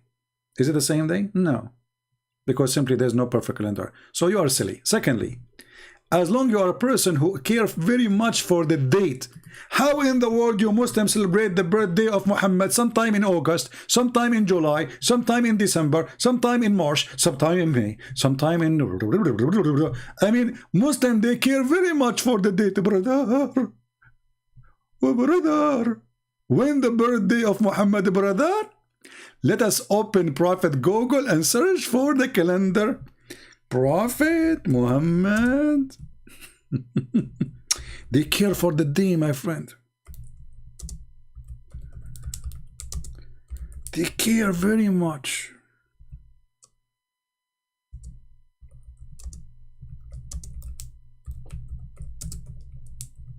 Let us look. Let us take a look, brother.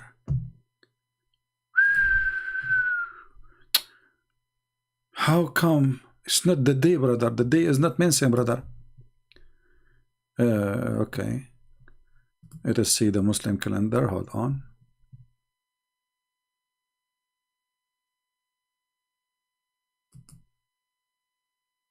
Okay. Okay, this website here shows us only few years. Guys, the birthday of Muhammad, according to the Muslim website, is the following. In this year, it was in October 19. The year after 22 is going to be October 8. The year after is going to be September 27. The year after is going to be Monday, September 16.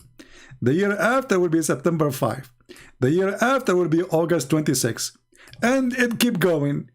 August, July, June, you name it.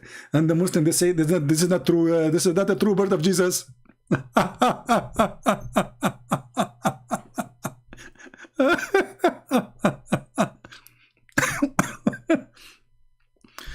Do you see why they don't dare to debate me? Because we can get them busted in the speed of light. They are no match. They are so slow with their brain, like a turtle. And they are in front of a Christian prince. So you can imagine how they can survive it. Christmas Day is not the exact Christmas of Jesus. Like supposedly you are celebrating the birthday of your prophet once in July, once in December, once in January, once in February. Brother, when the birthday of prophet, like 10 years from now? That's deep. Hey prophet, last time we celebrate your birthday, it was so cold in December. And today it's July. How you move your birthday 6 months, because I'm Prophet Muhammad, I'm very flexible. Unbelievable. I love the Chinese when they said he lived as a donkey, never come back as a horse. I mean, it was a statement for truth. You cannot make a donkey a horse. That's impossible. Right? I mean, can't you come with something better? But anyway, let us talk about something smart. Let us talk about something smart. I want to teach you something smart before I go. Because, the smart is Muhammad. Look at this. Look at this. This is when Allah, he was looking at his creation. He is the best of the creators.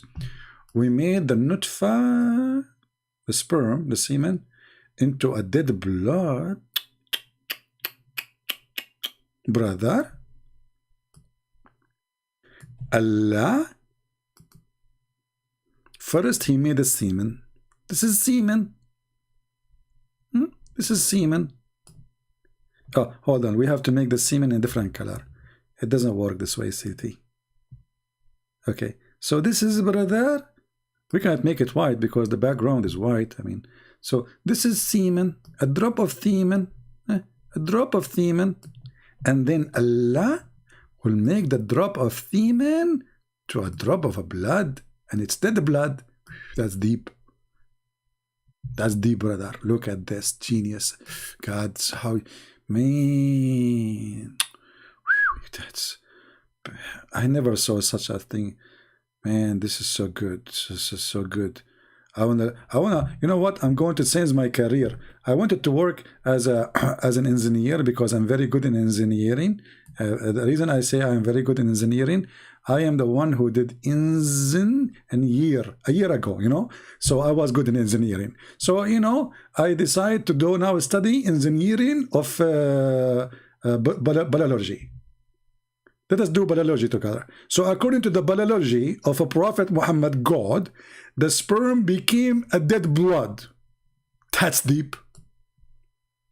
Look, hold on. This is not dead blood. This is red. Dead blood should be a little bit brown. Okay, now we will make it dead blood. Hold on. We will fix it. What the heck is that? Hold on. Dead blood, dead blood. Yeah. Okay, now dead blood. Yeah. So Allah, he will make the semen into dead blood. You know what? I know it. All of us, we used to be dead blood one day. Just face it. I mean, this one doesn't look like a dead blood, look like a poop. But anyway, just you get the point, right? I mean, sometimes my skills is not with me. Excuse me. Do we have any Muslim can tell us how in the world the biology of your God work? This is God talking. And then, brother, the dead blood become a clot. That's deep. Look at the transformation. This is God book. This is God book, brother. This is knowledge, brother. It's like light. It's like light. Who can deny this knowledge?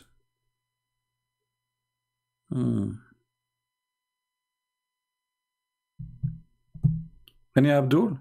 And then he is the best of the creators. Look how he proved it too, by signature. Allah said, and I am the best of the creator. That's it. If Allah said so, who cares? I mean, that's it. Hey, Allah, did you have a degree? Yes, I am the best of the creators. Where you get this degree? I am the one who signed it. Oh boy. Do we have any brave Muslim would like to call us? Muslim will say out of context. Everything is out of context. Even when your wife, she say, I love you, my friend. Most likely she love your credit card. Out of context. I like this one out of out of context. I love it. Okay. Even this one is out of context. I mean, this one is out of context for what? He made the sperm into dead blood. Even this one is out of context? Like, what the heck? Oh boy. Amen. Christmas is coming, and now your wives will love you very much for your credit card. So take my advice. Hide it. Okay? Hide it. Just kill it, you know? Let me tell you an advice. For me, I always forget my credit card wherever I go. I just forget, you know, I forgot my credit card. I learned from Prophet Muhammad how to play those games. Do we have any Muslim?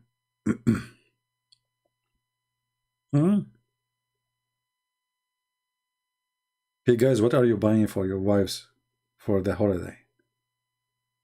I will tell you, something will make your wife never ask you for a gift again in the Christmas. Print that page, hear this verse, and put it in the front of her face. Like, put it in a box.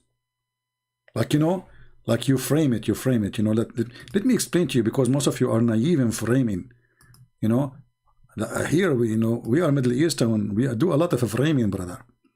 We are the best framers ever. Okay, so, brother, you take this. Hey, what is this? Hey, not Phil. We don't want Phil. Yeah, we take this, brother, and you frame it. Brother, your wife, and you say to her, this is my Christmas gift. I promised Allah to give you this gift for the rest of my life. Trust me, she will never ask you for a gift again. Take my advice for granted. Look at this. Don't forget to frame it, okay? And try to frame it more than once. Like, don't be cheap with the ink, because it's one-time deal, you know. Frame it. Like, look at this, and bring it to her. Says, look how beautiful this is. Look how it is, you know. And then every Christmas you give her this verse. I'm afraid if you listen to my advice, you will get divorced, by the way. Disclaimer. Oh, hold on. Did I say disclaimer? Do you know that Allah, He made a disclaimer in the Quran? Look at this. Look, let me show you. And as long as we're talking about divorce, why remember disclaimer now? Allah, He sent two angels. One, his name is Harut, and the other one, his name is Marut. What? Yes, brother, yes. Harut wa Marut wa ma adraka ma Harut. And those two angels, they open a school for Harry Potter. However, brother, this school is to teach magic. But guess what? Before they teach you magic, you have to sign a disclaimer. Yes, brother. And they will teach you how to make a wife and husband fight. Then after you sign the disclaimer, they will teach you.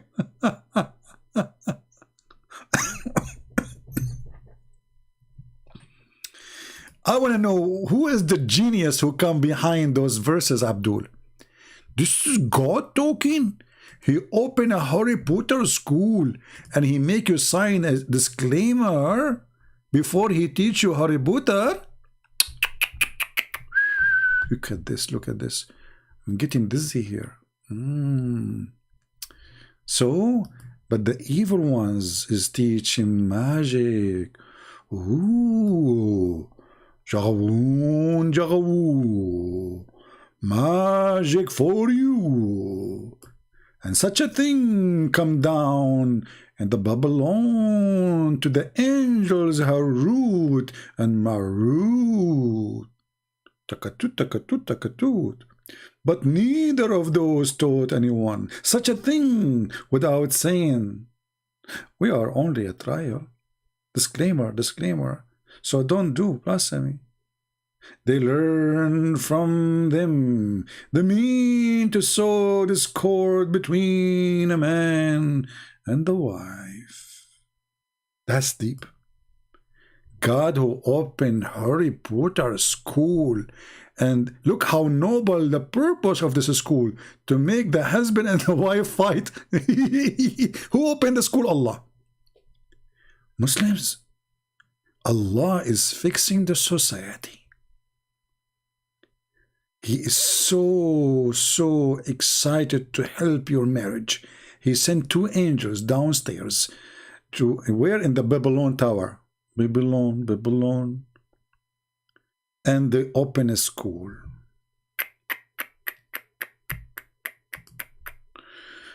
Can you show us, please, the verse where it says a man are able to be bright? There's no verse. This is a hadith. Muhammad, he said, إذا اشتهى المسلم الولد في الجنة.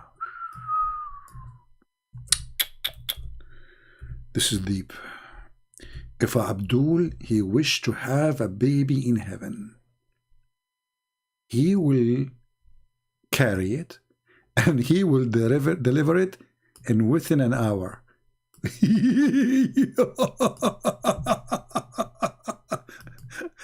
I would love to see Mimi Ijab have a baby in his belly in within an hour. By the way, you have to take picture fast, you know, because after 1 hour he will deliver it. The question is driving me crazy about this. The Muslim will deliver the baby from where exactly? Muslims? Where? I mean, the baby will come from where? Like, what the heck? I hope it's not from your anus. That will hurt. Yeah, this is the microwave story. Yeah, what happened, you know, one day, a Muslim, I was saying, give me 3 words, I will give you something about your prophet. You know, because this is why the Muslim was scared to talk to me, because anything they say, I will get them busted. So the guy, he come with something impossible. He said microwave. Okay, give me something about microwave. And he thought, if I say microwave, I mean, how in the world I can find such a thing for microwave? There's no way. There's no microwave in time of Muhammad. So I get him this one.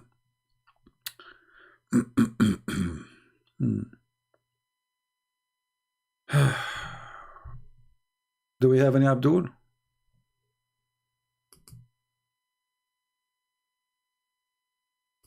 Do we have any Muslim who would like to call us? You are welcome. You call me names, it's okay. You know, I forgive you. Honestly, I have no hate for Muslims. We love them. We would like to help them. But Islam is a scam, as you say. What is this? What is this? The God of tits. Brothers and sisters. Oh, sorry, forget about sisters. If you believe in Allah, Allah will give you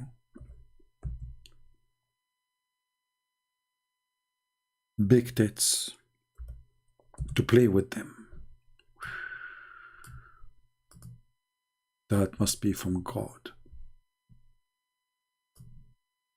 That only God words. You know, there is no way a human being can say such a thing. This must be godly teaching. And you know, for me personally, I'm scared of those tits, man.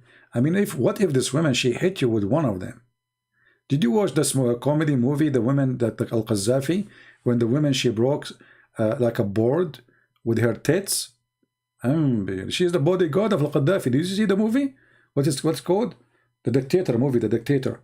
The bodyguard of Al-Qaddafi, she have big tits. She hold her tit and she hit the board and she broke it. So imagine how big those are. Way bigger, you know, those are really big. So, and she hit you with them. I mean, that's it, bye-bye. You made this woman angry, they will hit you with their tits, because this is the only weapon they have. And this is not a concealed weapon, by the way. I mean, you cannot conceal it. Sorry. Unbelievable. All my life, I'm dreaming to have a true God who promised me true, you know, things true, like you can hold in your hands. Yeah, I mean, big, but those even hands cannot fit with them. You know, they are so big, you know. I mean, am I talking to myself? I did sound like it, you know. Yeah, I'm Prophet Muhammad. Oh, Jibreel is talking to me. Hold on. Jibreel. You know, by the way, the hadith says that the Muslim woman in heaven, her ass will be 1 mile. And that will bring the question, how big her tits will be. And the Muslim, they will say, what kind of language you are talking about? Just your prophet said, here we go. This is my language. This is your prophet language. What kind of God he promised me boobs? What kind of a prophet he says your wife in heaven will be 1 mile, her ass? And by the way, why 1 mile? Why? What about 1.5 miles? Or 1 mile and something, you know? I mean, all of them, they have exactly the same size. All of them, they will have 1 mile. How boring. All of them.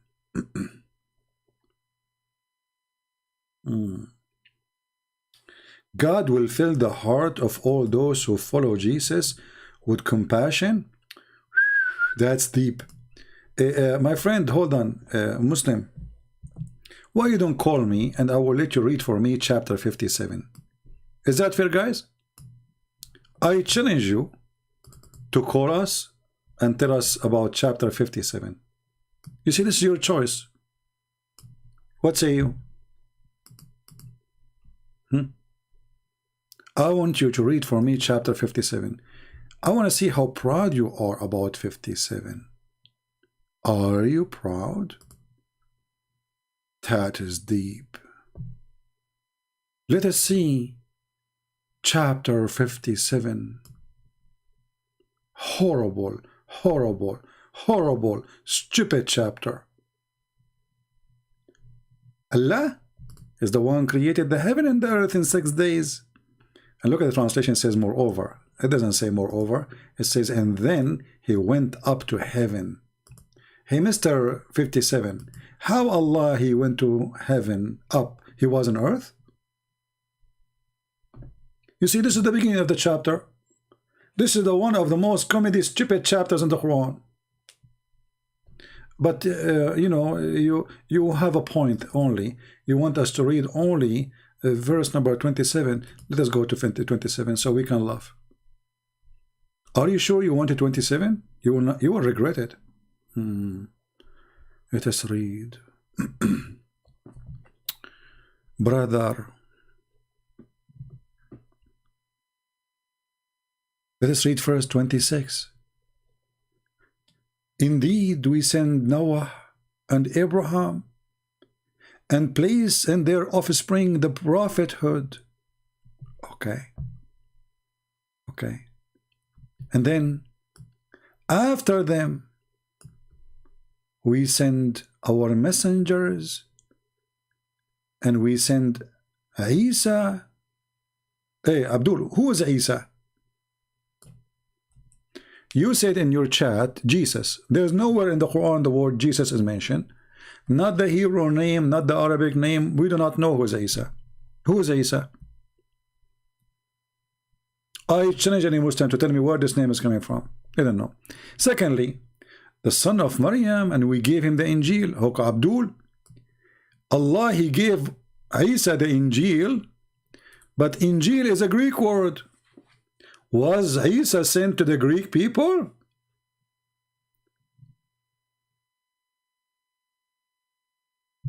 Any Abdul?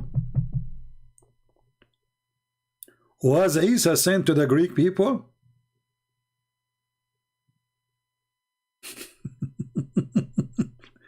Isn't it the Quran says we send to every nation, from the nation, in the tongue of the nation, a book? So if Jesus was sent with a book, it's called Injil, that means Jesus was born between the Greek people. He was born maybe in Thessaloniki. Jesus in the Quran, he was a Greek person. You know what? I'm so glad that the Quran did not choose the word calamari. But I will not be surprised if Muhammad heard the word calamari, he will put it there. Hey Muslim, what the word Injil mean? Not a single Muslim he knew, including their prophet.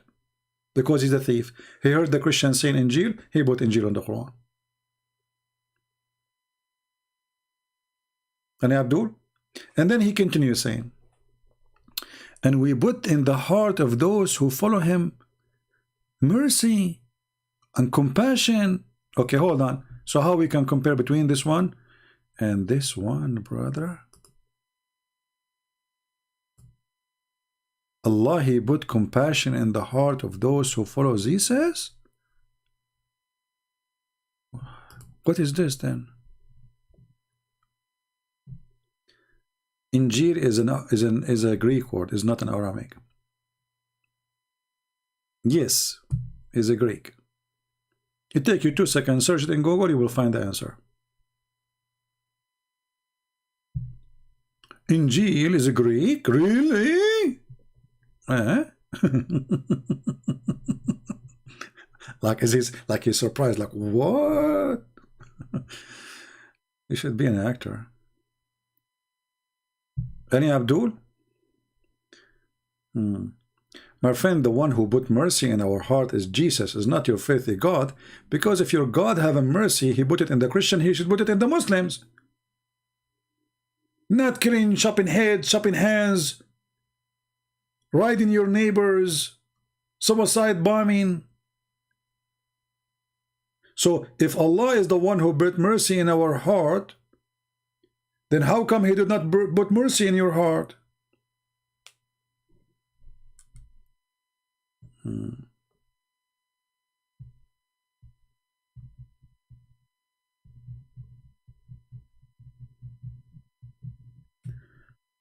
Okay, Mr. Ashok, you are welcome, my friend. Good to have you. Do we have any Abdul would like to dare to call me?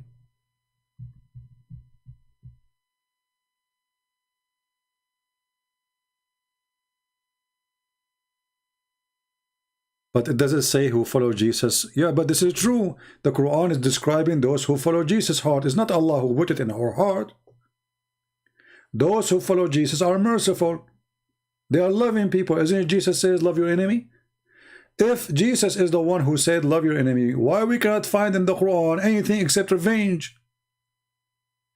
In the Quran, you cannot even love your own parents if they are not Muslims. So the thief Muhammad, he took the compassion we have, the mercy we have, claiming that Allah is the one who gave it to us. If Allah is the one who gave it to us, then he should give it to you. Was Muhammad merciful when he crucified people, cut their hands, when he put nails in their eyes? Let us say, for the sake of argument, a person, he commit a crime, why you put nails in his eyes? Why you do that? Why you torture? Let us say a person, he deserved to be executed. Why you torture? Where is the mercy? And this is in your stupid Quran.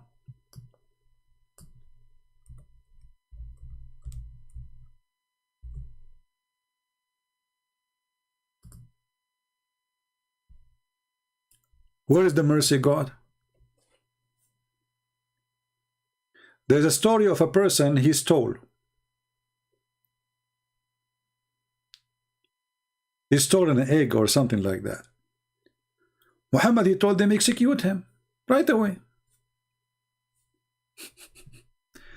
They said, Prophet, he just stole, he did not kill. The punishment of stealing is cut his hand or his foot.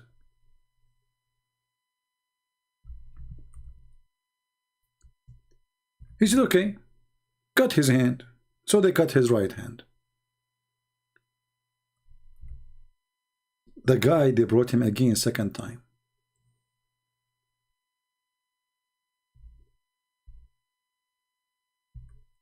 They said, Prophet, he stole again.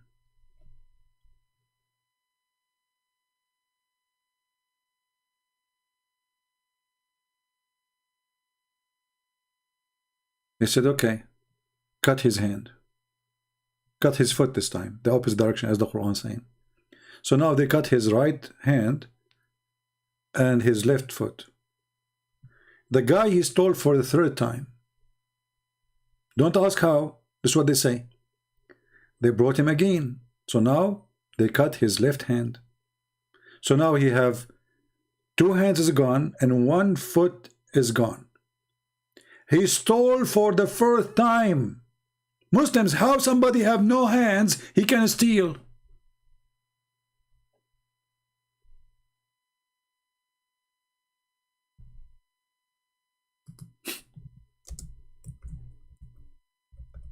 You see the merciful prophet? He keep cutting hands of the person until he have no hands and no feet.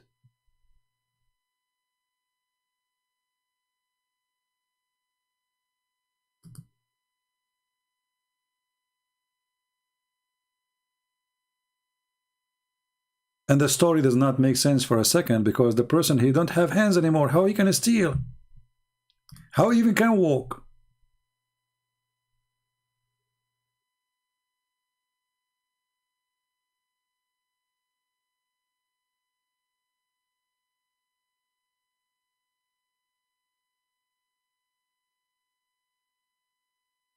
When we say Islam is just a stupid religion, we mean it. And you know, if a person, he's a thief, and you cut his hand, and then you cut the other hand, just for stealing an egg, by the way, egg and more. How come you did not cut the tongue of Muhammad, the penis of Muhammad? Because every part of his body was a thief body part. He kidnapped women from their husband. He took their animals. He took their land. He took their jewelry. He took their money. And you go after a person, he stole an egg?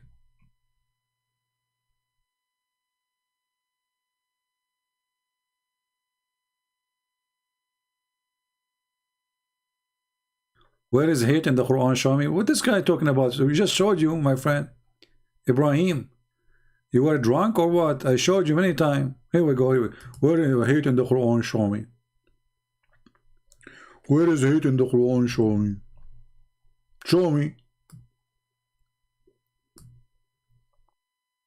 This guy here for the last hour, and until now I did not show him.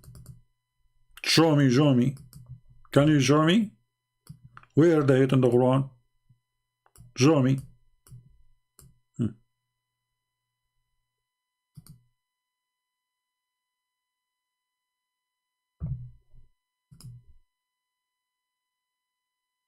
Okay, guys, all those who follow Jesus will be superior.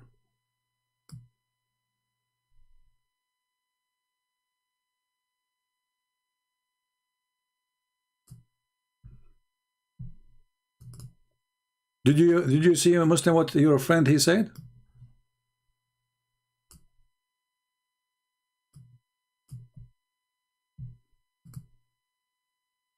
All those who follow Jesus will be superior. Okay. But how you can follow Jesus if you're Muslim, you claim that the book of Jesus is gone? How stupid is that? Secondly, the Quran confirms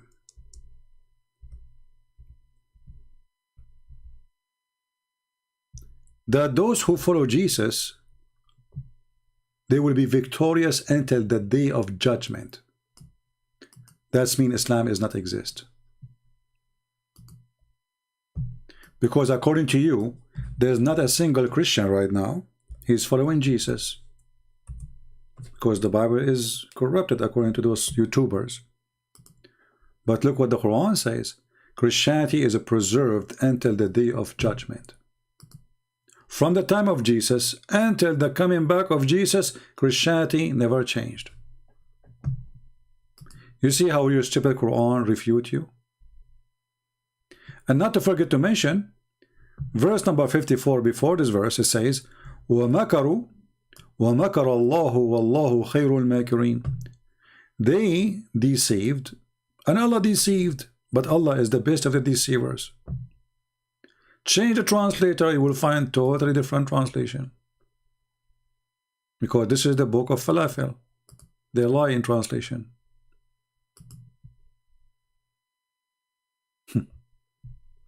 So you see, the one who followed Jesus from the time of Jesus to the end of the time, they will be victorious. So how Christianity will be corrupted? Do you guys what this verse is saying? You see? This verse saying clearly that the Christianity cannot be changed, and it is preserved from the time of Jesus until the day of judgment. Because how those who follow Jesus from now until the time of judgment, they will be victorious. That means those Christians, there's a Christians in every time who follow only Jesus, not Muhammad.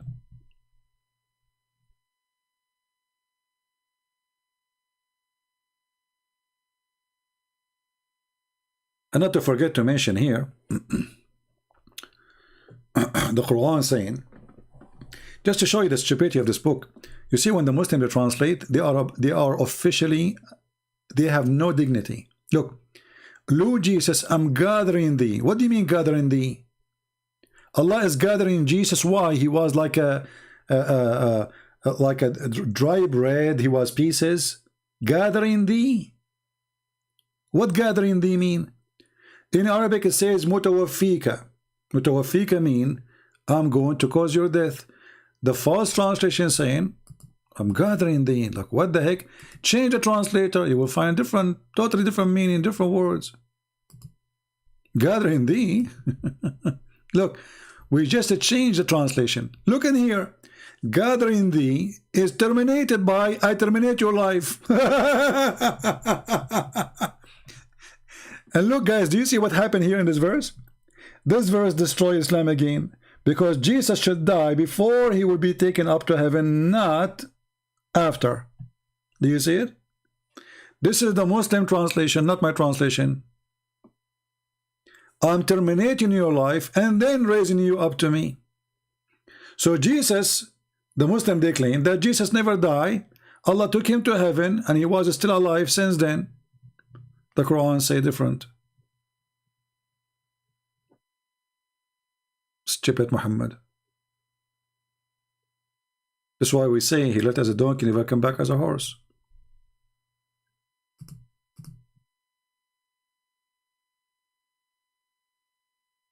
Any Abdul?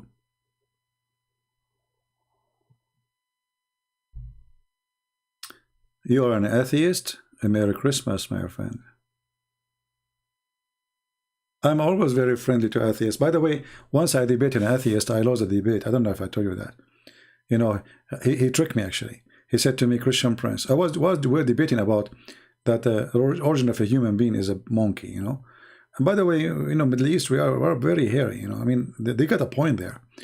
Like once they kicked me out from the swimming pool because they thought I'm wearing a coat or something. They don't know that this is our hair. Hello. Anyway, so the atheist, he tricked me. And he said to me, Christian Prince, he want to prove to me that we are monkeys. So he said, Christian Prince, do you like banana? You know, I was not thinking about it. You know, I said, yeah. I said, see, I get you busted. Now we prove that the origin of a human being is a monkey. So I like atheists, to be honest with you. Welcome, my atheist friend. Merry Christmas. But don't ask me the same question about banana, please. It brings a bad memory about this atheist who won the debate by asking me, do you like banana? I will never say again live on air, I like banana. Yeah, the USA passed Islamic blasphemy law bill, not blasphemy bill, it's Islamophobia bill. Islamophobia, but international. I don't know what does that mean. Stupid Democrat. This is why, if you are a Christian, you should not ever vote for Democrat. This is a party from hell. Literally. No matter what they do, whatever they touch, they turn into dust. Any of you doing shopping for food these days? Look what Joe Biden, he did to us. So nice. Amazing president. Not like Trump. The price of gas is twice more. the price of food is 6 times more. You know, the inflation is 21%. Imagine if you have $100,000 in the bank, you lost $21,000.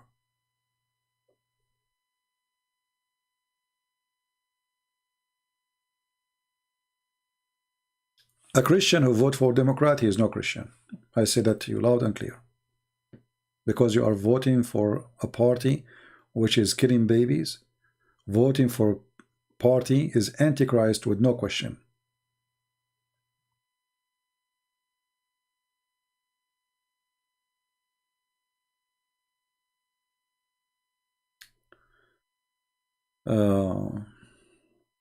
Anyway, not our topic.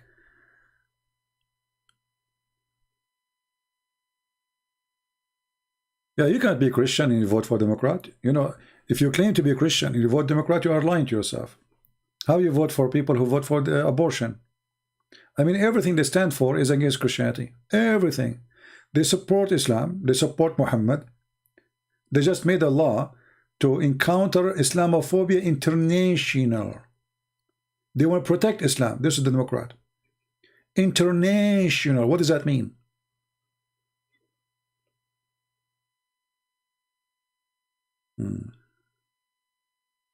No, actually, I lost the debate many times, you know. Like once, I was debating myself. That was very hard. And then, like I said to myself, like I asked myself a very hard question, you know. And the question was, who is the father of Muhammad? You know. So I felt like there's birds around my head, you know, first, like. And after like birds, they went like 27 hours, you know, because at that time the day was 27 hours, not like now. Now, you know, after tax, you know, to 24. Thanks to Biden. So anyway, the bird, they were going around my head, and like I got dizzy and I faint, you know.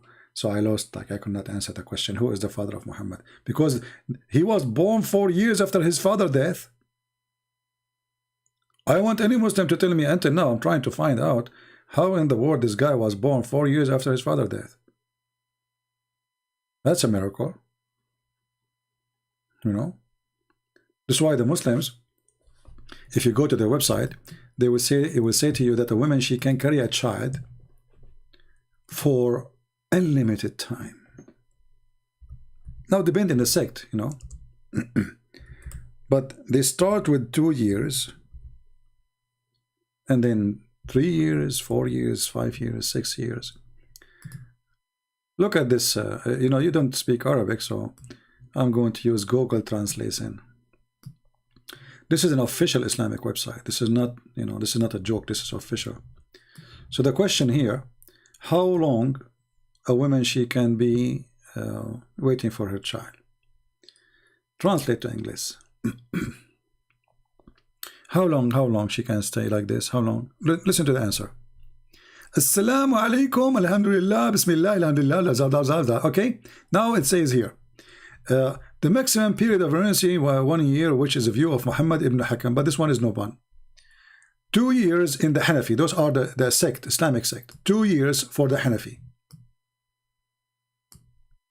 3 years of Abu Layth ibn Sa'd, but this one is no one, no problem.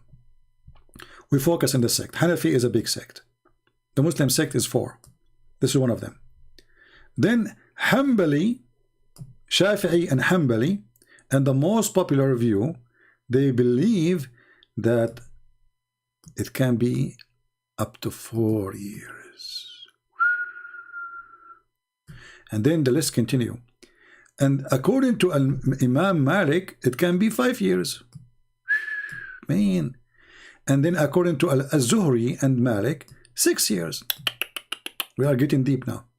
And then according to the authority of etc., etc., it is 7 years. And according to the rest of the scholars, there's no limit.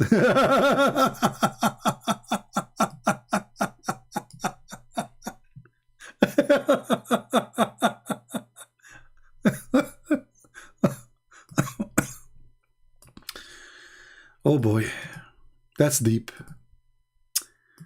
Did you see one Muslim making a video about this page saying you're a liar? It doesn't say that, CP. They don't. This is their religion. And here we go. This is the link. I don't know if it go through. Does it go through? Was I able to post the link?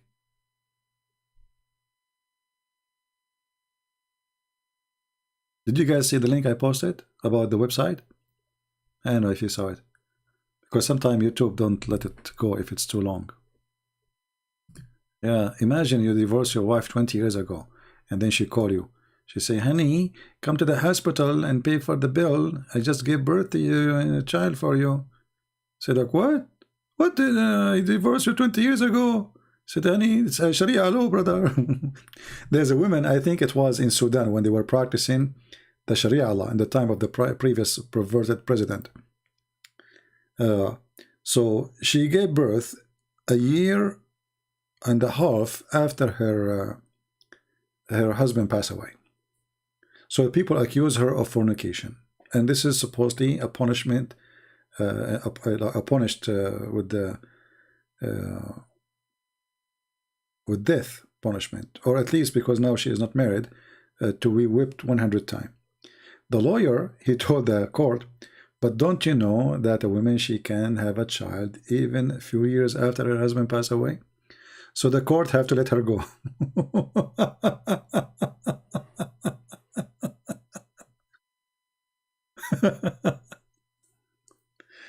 Oh boy. Yeah, you know what? Maybe the women, they hide the sperm there. I think they have shelves inside them. Like women, when they marry you, you know, they think about the future.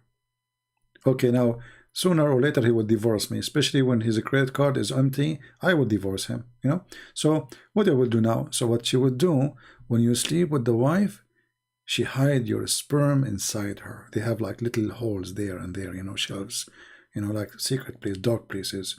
She put it there in a cold place. It's cold, it's dark inside, you know, cold, very cold. So she put it there and she put ice. This is why you see women, they keep asking, I want to eat ice cream. I want to eat ice cream. For you, you think they are eating ice cream because they like it? No, it's not the reason. They want ice cream to ice the sperm from you, so they can save it for 20 years after. And yeah, but this is a true story. So, so you know, you sleep with your wife, then she asks you to buy ice cream. She ate ice cream, and then she ice it. You know, like it's encased, you know, like inside the ice cream, and the sperm will stay healthy because it's ice cream. Specific, there's chocolate to that. You know, you know. I have my friend, like, you know, like I have two cousins actually. One of them was like his skin is darker, and the other one he is white. I said, why? He said, because my mother, she was eating chocolate after, you know, intercourse with my father, and she was eating just ice cream without chocolate. So, you know, this is the scientific explanation for color too, you know. So, and by the way, the prophet, he explained color. Do you know what? Islam is amazing, my friend. That's amazing. Explain color, explain why, everything, everything. Oh boy. This is why if your wife, she asks you for ice cream, never I buy ice cream. Especially after sexual intercourse. It's fishy, I'm telling you. Yeah, they eat ice cream to preserve the sperm so they can ice it and, you know, for later.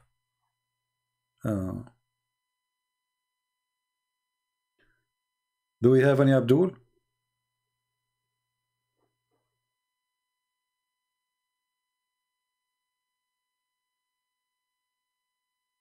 I'm not giving them the idea. They have it already. Don't you see their website says there is no limit? What idea? You know? What idea? Actually, if you read their books, you will die laughing at the stupidity. As an example, some of the interpretation of the Quran, they say the reason that Mary, how Mary she gave birth to Jesus? How Mary she gave birth to Jesus? They say that Allah, he put inside her when he created her, when the angel he was there, he put semen. So when Allah, he breathed into her, he activated the semen.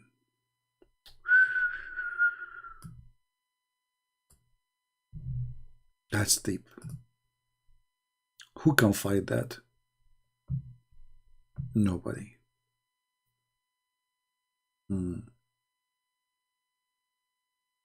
Do we have any Muslim would like to call me? Hey Christian, do you notice that they don't dare to call me? Do you notice? Do you see how amazing the knowledge is? When you have knowledge, you smash this cult. They don't dare even to talk to you. And the one who dare, he will leave Islam. Like what happened with Muhammad. It took him how long? He called me last time, November 24th, as it shows in Skype. And then today he called me to tell me that he left Islam. Isn't it this is beautiful?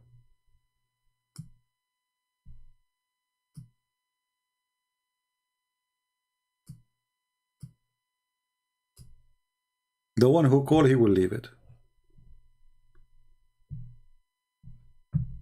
And those who claim they can refute me, lie number 1, lie number 2, lie number 7, lie number 1200, yet they don't dare to call me once to tell me one lie.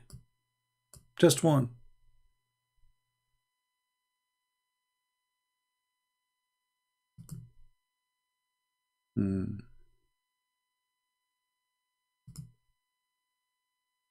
Any Abdul? But you know, at the end of the day, Muslims call us or not, I'm happy to see Christians learning a lot. We, you know, I'm not exaggerating, I say, this is the best school to teach Christians how to get Islam busted. Not how to refute only, how to get Islam busted. In every live season we do nothing but we bust their lies with no mercy. And the same lies they bring to me, they will bring to you. Right? So, you know, like when I started doing what I'm doing, there was very little knowledge about this garbage, which is called Islam. But now, thank God, we were able to spread a lot of, you know, I mean, my book's translated almost to every language in the world. You know, we have few languages left, major languages. We have my books in Indonesian, Russian, Malaysia, Albanian, Croatian, German, French, English. I mean, you name it. You know, there's what I don't know what is left. And we have the book in Persian. Soon I will publish too, which means even Persian people, Afghani people, they can read my books. And this one I will give it for free too. So what was before is not exist no more. My books alone is enough to destroy any claim about this garbage. It's called Islam. But in the same time, what we did here by doing this live broadcast, we teach you the skills how to corner liars. Because remember, when you debate Muhammadan, you are not debating them. There's no debate in the debate. It's like chasing a professional liar. You see, normally, when you debate somebody about his belief, he will tell you his belief. That will be easy. I tell you my belief, you tell me your belief. But Muslims don't do that. Muslims, they deny their belief in order to make a point. And one of the biggest proof, you know, remember when Mimi, he was debating with this David Wood, you know, whatever he says to him, he denied it. He just denied it. He don't say it, you know, he denied it. And David, because he don't have the skills to corner him, there was no debate. It was a mockery. So you need to remember that when you debate with them, you are not debating. You are chasing a liar. And the skills of debating a Muslim is not the skills of debating as much. It is the skills how to get him busted with his lies.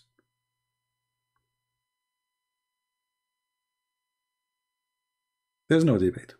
Debate can happen only between two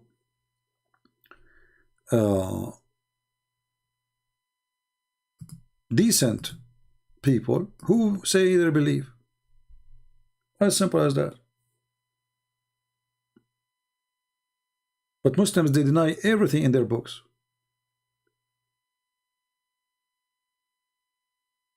When the Quran says the sun set in murky water, the Muslim says, no, it doesn't say that. This is how he saw it, but the Quran never say that. The Quran did not say it appeared to him. Can't Allah add the word it appeared to him? And you know what? How stupid it is to even to say that word. So in order to protect their cult, they have to lie. And today we have Christians from around the world. They are very well trained to refute this garbage, Muhammad. Now, for sure, not everybody have the skills of debating, because debate is not something just by having knowledge you can do it. You know, you have to be a very fast thinking person, and you have to have a very sharp memory and sharp. Let us say you have to connect the dots so fast, because the guy just talking to you, this is live, and we do not know even the topic. You see, this is why usually people, when they want to say a debate, what they do, they say we will debate about this topic and this topic only, right? So both of them, they go and print like 1,000 lines from the internet, put it in front of them in the computer, and this is a debate. This is not a debate. Debate is you don't know what you will tell me, and I do not know what you don't know what I will tell you. That is really a debate between people who have knowledge. People who ask for a topic in advance of a month. Anyone can go print from the internet 1,000 questions, 1,000 answer, and he go for such a debate, right? But a true debate is the one, call me, don't tell me the question. I mean, have you ever heard you go to an exam and the teacher, he tell you that the questions and the answers before you go?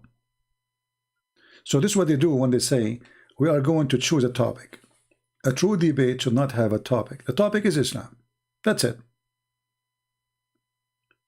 It's not jihad, it's not, it's a topic is Islam. You don't know what you will say to me, I do not know what you will say to me. Right?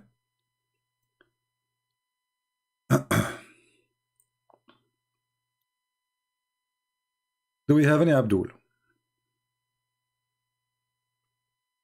And never accept to have moderator between you and the Muslim. Because why you need a moderator? Moderator is just a joke. Moderator, his job is not needed. Why? Because if a Muslim, he cannot debate me without moderator, it means he needs protection. From what? Talk, I talk. You know? Scream, shout, no problem. Prove me wrong. What moderator? So this 5 times for you, 5 minutes for you, 5 minutes is useless too, because nobody like corner the other person with something he said. You sure 20 minutes for this guy, and this guy now he read 20 minutes of printed papers he saved for us from the internet. Now the other guy, he's not even listening to him. He was ready to read the paper he printed the same as the other guy, regardless if he's a Christian or a Muslim. Who is a Muslim he dare to call me right now? Mayday, mayday. Who is a Muslim who dare to call me? Bring it on. I don't know what you will say to me. Anyone?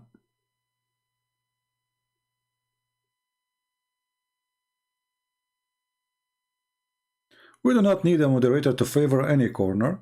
You know, the moderator, there is no need for it. You know, I will give you an example. Like when David Wood, he brought a guy, his name is Sheikh Othman. Sheikh Othman, don't forget his name. But not Osman, the fat boy, other one. And then supposedly he would debate with Sam Shamoun. What David would he do? He gave the microphone for this guy, 20 minutes, 15 minutes for you, right? The guy, he asked 1,000 questions before the debate started, and the topic of the debate is not even there. So here you see a weak moderator. He didn't say to him, stop, this is not even the topic. I mean, why you agree about a topic, and then suddenly there's no topic? So they are not fit. They don't know how to debate. They don't know how to make a debate. They don't know how to moderate a debate. And even some of them, they just want to bring a guest just to keep their channel busy. It doesn't matter what happened there. And then 15, 20 minutes for this guy, he asked, he make a million accusations for the Bible, and now they give the mic to Sam Shamoun. So now Sam Shamoun, everything was in his head is gone, because now he have to answer all those 20,000 accusations. It doesn't work this way. Just make one claim, give the mic to the other person, let him refute it, get you busted. The Muslim guy was reading an internet article. David Wood is a good moderator, is the worst moderator. He always side with the Muslims. He let the Muslim get away with all the lies he say, and the debate end with no point. David Wood only is good in making short videos. He is horrible in debate. He is horrible as a moderator, and this is the only thing he can do, really. Short videos. He can make a very nice short videos. Debate? No. I cannot make a short video. He can. You know, for me, short video is like an hour or so, you know. And the reason I cannot make a short video, because if I start talking about a topic, I have to cover it with all, let us say, reference, which will cover every possible question later. So I don't leave you with the questions later to think about it. I just give you all the answers.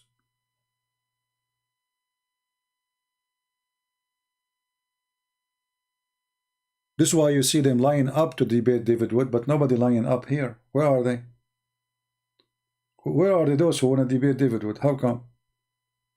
When Mimi Hijab, he told them he wanted. They said, "Who you want me to debate from those?" And he put my name there. They said, "A Christian Prince. He make a lot of Muslim leave Islam." The coward, what he did? He played short video. He hung up on me. He will never dare to debate me. They are so much intimidated, and they knew if a debate, real debate, happen, is going to be really bad. If it was David Wood, they will give him 5 minutes for you, 5 minutes for me, you know, the normal thing. But because it's Christian Prince, we cannot let him talk 5 minutes. We have to make a 30-second maximum. Hang up on him.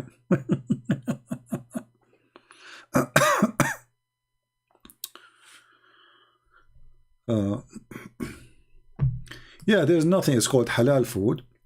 Halal food is a lie.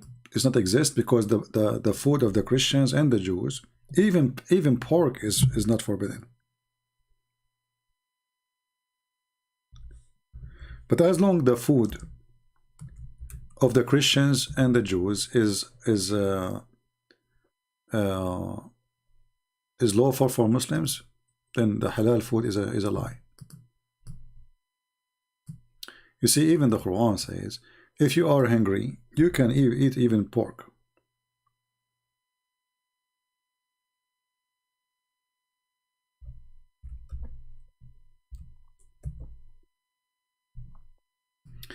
Isn't it Muhammad, he ate from the dish or the food the Jewish woman she cooked, and she put poison for him, right?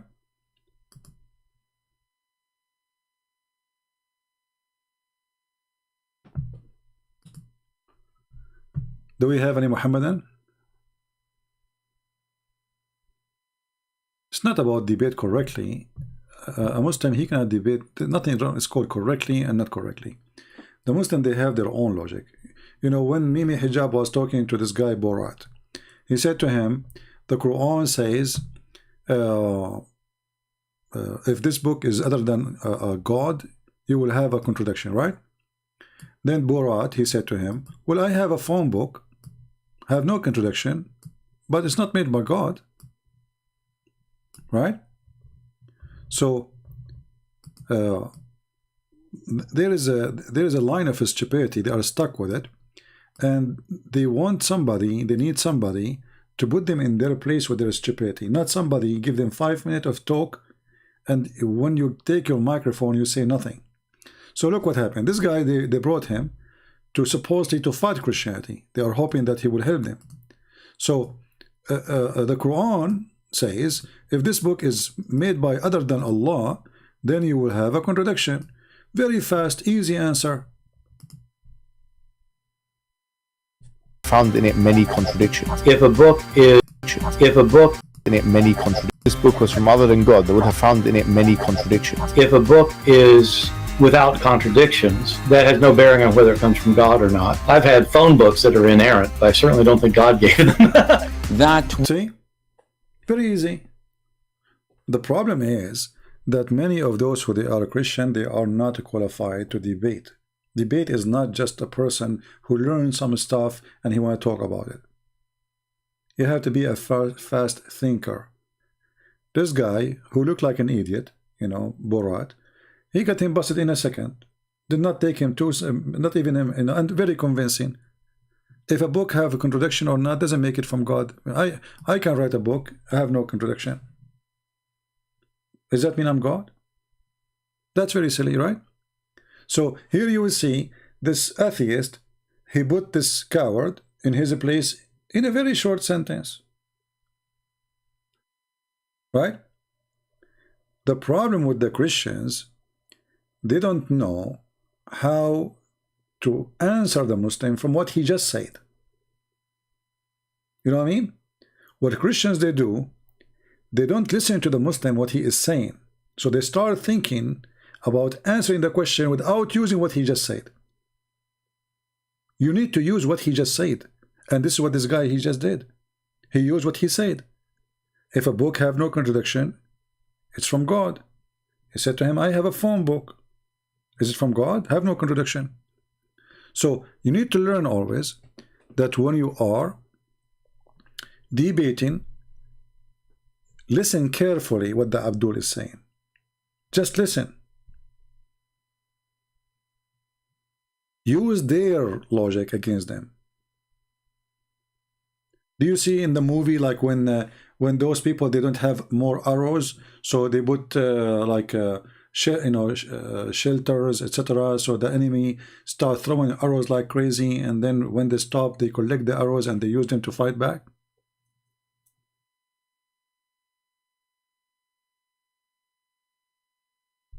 This is what you need to do. Listen to their stupidity, you know, because when they say to you things against Christianity, they are being stupid. Literally. Any accusation against Christianity is the accusation itself can be your best weapon. And that's what we do every day. Every time a Muslim he says something in the chat, because they are not calling, I put it in the screen, right? And suddenly what was accusation became a joke against Islam, right? How we do that? You remember? We are refreshing your memory.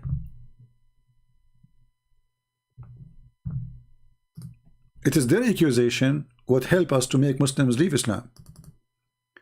What the Christians they do, they don't listen to the Muslim accusation. And they start finding their own reasoning. It doesn't work. Use their reasoning. When a Muslim he says to me, if Jesus is Son of God, if Jesus is Son of God, then his Father should save him. I'm listening. Listen carefully. He said, if Jesus is the Son of God, then shouldn't his Father God save him? So I was sitting and those two Muslim Egyptian, one of them he asked the other guy, told him don't go there because he knew what will happen. He spoke to me before about religion and he knew he's no match. But the other one is younger. He insists. He said no. I said to him, it's okay, let him ask. So he said, if Jesus is the Son of God, shouldn't his Father save him? I said, that's wonderful. So if Jesus is the Son of God, his Father should save him. Well, you know what? That means that Jesus must be Son of God in Islam because his Father saved him. Do you see what I meant when I said use their logic? What was his challenges? If Jesus is Son of God, his Father should save him. I said, wonderful. That means Jesus in Islam must be Son of God. You should see his face.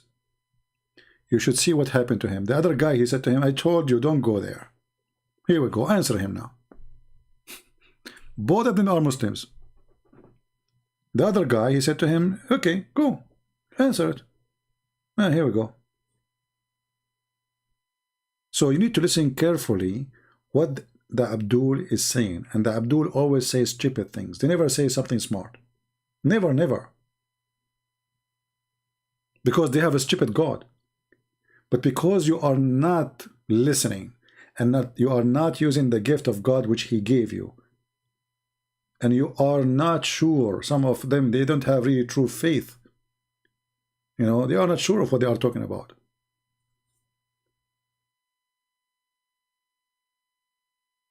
So use their logic. Who is a Muslim? He wanna call me? Let us give it a try. Who wanna try? This is why we have a dry weather here. You know, no Muslim is calling. If I am like a person born in America, you know, blue eyes, green eyes, blonde, or a female, oh boy, you know, the Muslim will be lined up to call. But with a Christian prince, you have to keep begging, like, who wanna call me? Any Muslim? Any Muslim? Any Muhammadan? Anyone?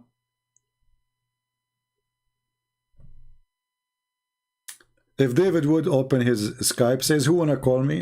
Tens of thousands of Muslims will call him. I assure you.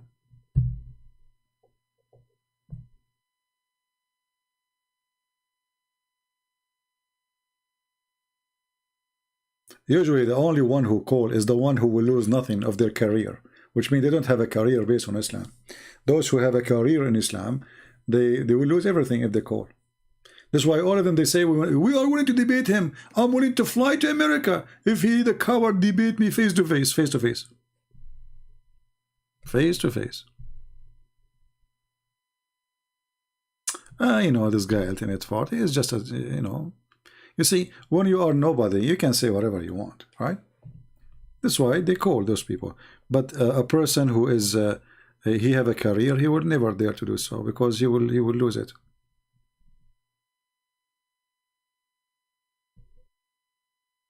And now, after we finish, you will see all Muslims, they will say is lying. And they will pause for you link saying, this guy, he refuted him. Listen to this guy. Who is going to listen to this guy? But we stay here. Those who will refute me, they don't dare to call. And I will call them in their life. Anyone?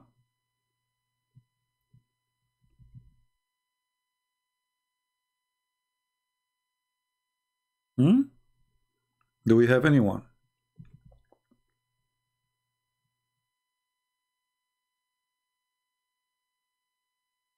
Anyone? Any two? Any half? No, you know, because they knew that's I am not a person who go. I am, you know, I'm not seeking my own fame. Some people, they like to be famous and to be known wherever they go. And, you know, for me, I don't care. This is the last thing I'm worried about.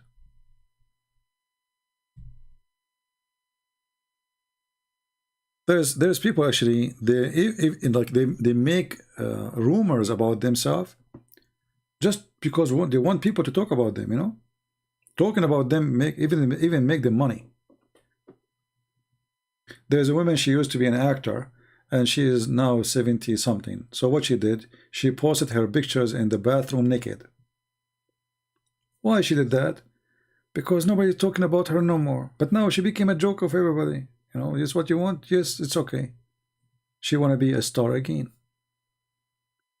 So some people, they are obsessed with seeking attention, have light on them. For me, I don't really care for those things. I'm here to serve my Lord, not to serve myself.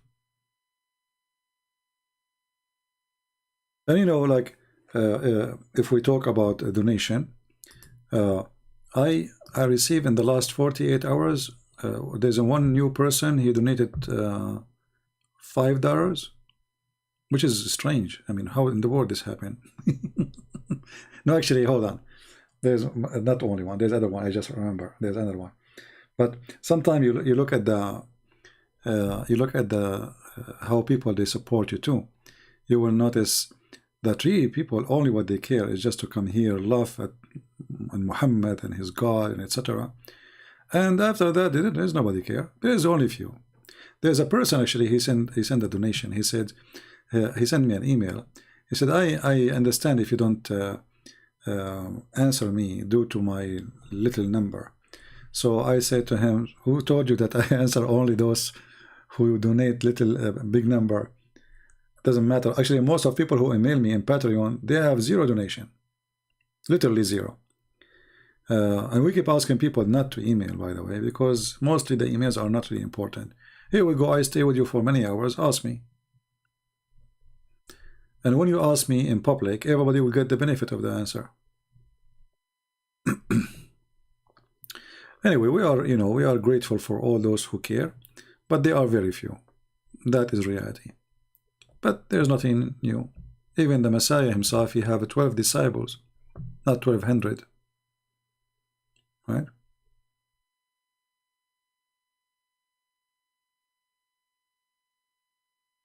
Well, this guy is mentally ill. This ultimate, he don't want to accept the hadith. He don't accept the interpretation. But you ask him for the meaning of the Quran, he give interpretation. So why don't accept interpretation? He says to you, because it's made by a human. Aren't you a human too? So he's mentally ill. He's just. I feel sorry for him. You see, it's a good sign when a Muslim he refuses the statements and the words of his prophet. That means he's ashamed of it. That is the first step to leave this cult. So first start with denial of the hadith, which is Muhammad's speech. Then denial of the interpretation, which is the companion of Muhammad interpretation, or even Muhammad interpretation. Then you have to come with your own fabrication of understanding the Quran when you don't even speak the language. So if you go in the Quran and you see the Muslim, they say that the sun the sun did not sit in the murky water. The Quran did not say that. The Quran says it appeared to Zulqarnain. But we go and read the Quran, all translation in Arabic is in front of us. Nowhere the word it appeared to be. It says he found it. He found it. And the word found or find is about reporting facts, not about reporting something did not happen. Right? There's a huge difference between he found it and he thought. He found it. It says he found it. So what they do now, they have to add their own words to this verse to fix it.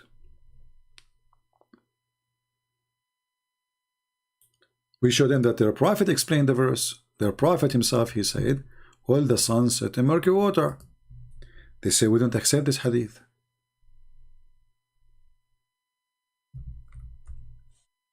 So simply, here, there's no point of debate about it, because obviously this is what their prophet said.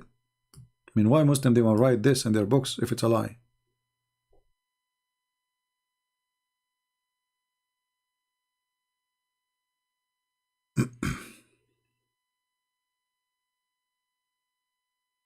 Do we have any Abdul?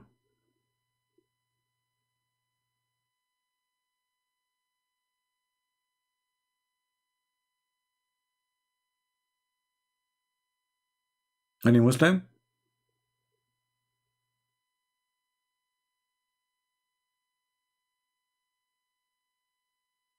The one who's saying Amina was a whore raped by Muhammad, by Satan, that's not right, my friend, to say. Why you want to say that? She had sex with any man, who care? But raped by Satan, what does that mean? Don't go there. Any Muhammadan?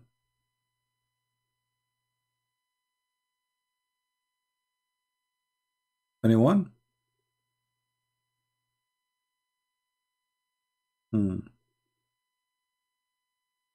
Actually, when the Muslim they say to you, when a Muslim he says to you the hadith is rejected or not accepted, tell him that's mean your books is full of lies. And that's mean that your Muslims are not trustworthy. Because the one who write lies about his prophet, he write lies about everybody.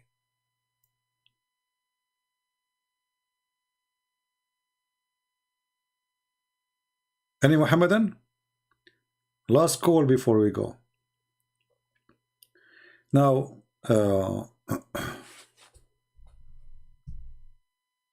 Mr. Ibrahim saying, you are an entertainer. My friend, the best entertainer, Ibrahim, is your prophet. When your prophet, he say, he ordered his wives to cover themselves because a blind man is coming. That is entertaining. That is like you know, the best comedy. Have you ever heard of somebody order his wife to cover themselves because a blind man is coming inside? How stupid is that? Right? That is seriously stupid. Imagine I have a friend, he is a blind, and I say to my wife, cover yourself. The guy is blind. Literally blind. It's not like have a weak vision. The guy is born blind. And then the wives, they said to him, well, but isn't him blind? So Muhammad, because he's an idiot, he didn't want to say, oh, sorry, I made a mistake, I forgot. You know, just say, I forgot, sorry, you know, so what a big deal. But because he's an arrogant, he said, okay, he's blind, are you blind too?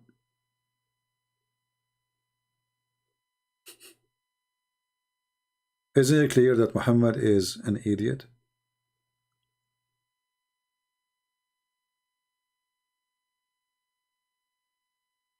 Muhammad molested animals.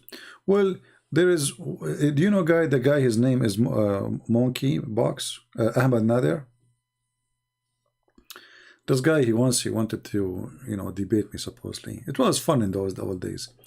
And, you know, and Ahmad Nader, he says, so what if the prophet, he had sex with the goat? Isn't it better than the Bible says smash the head of the baby?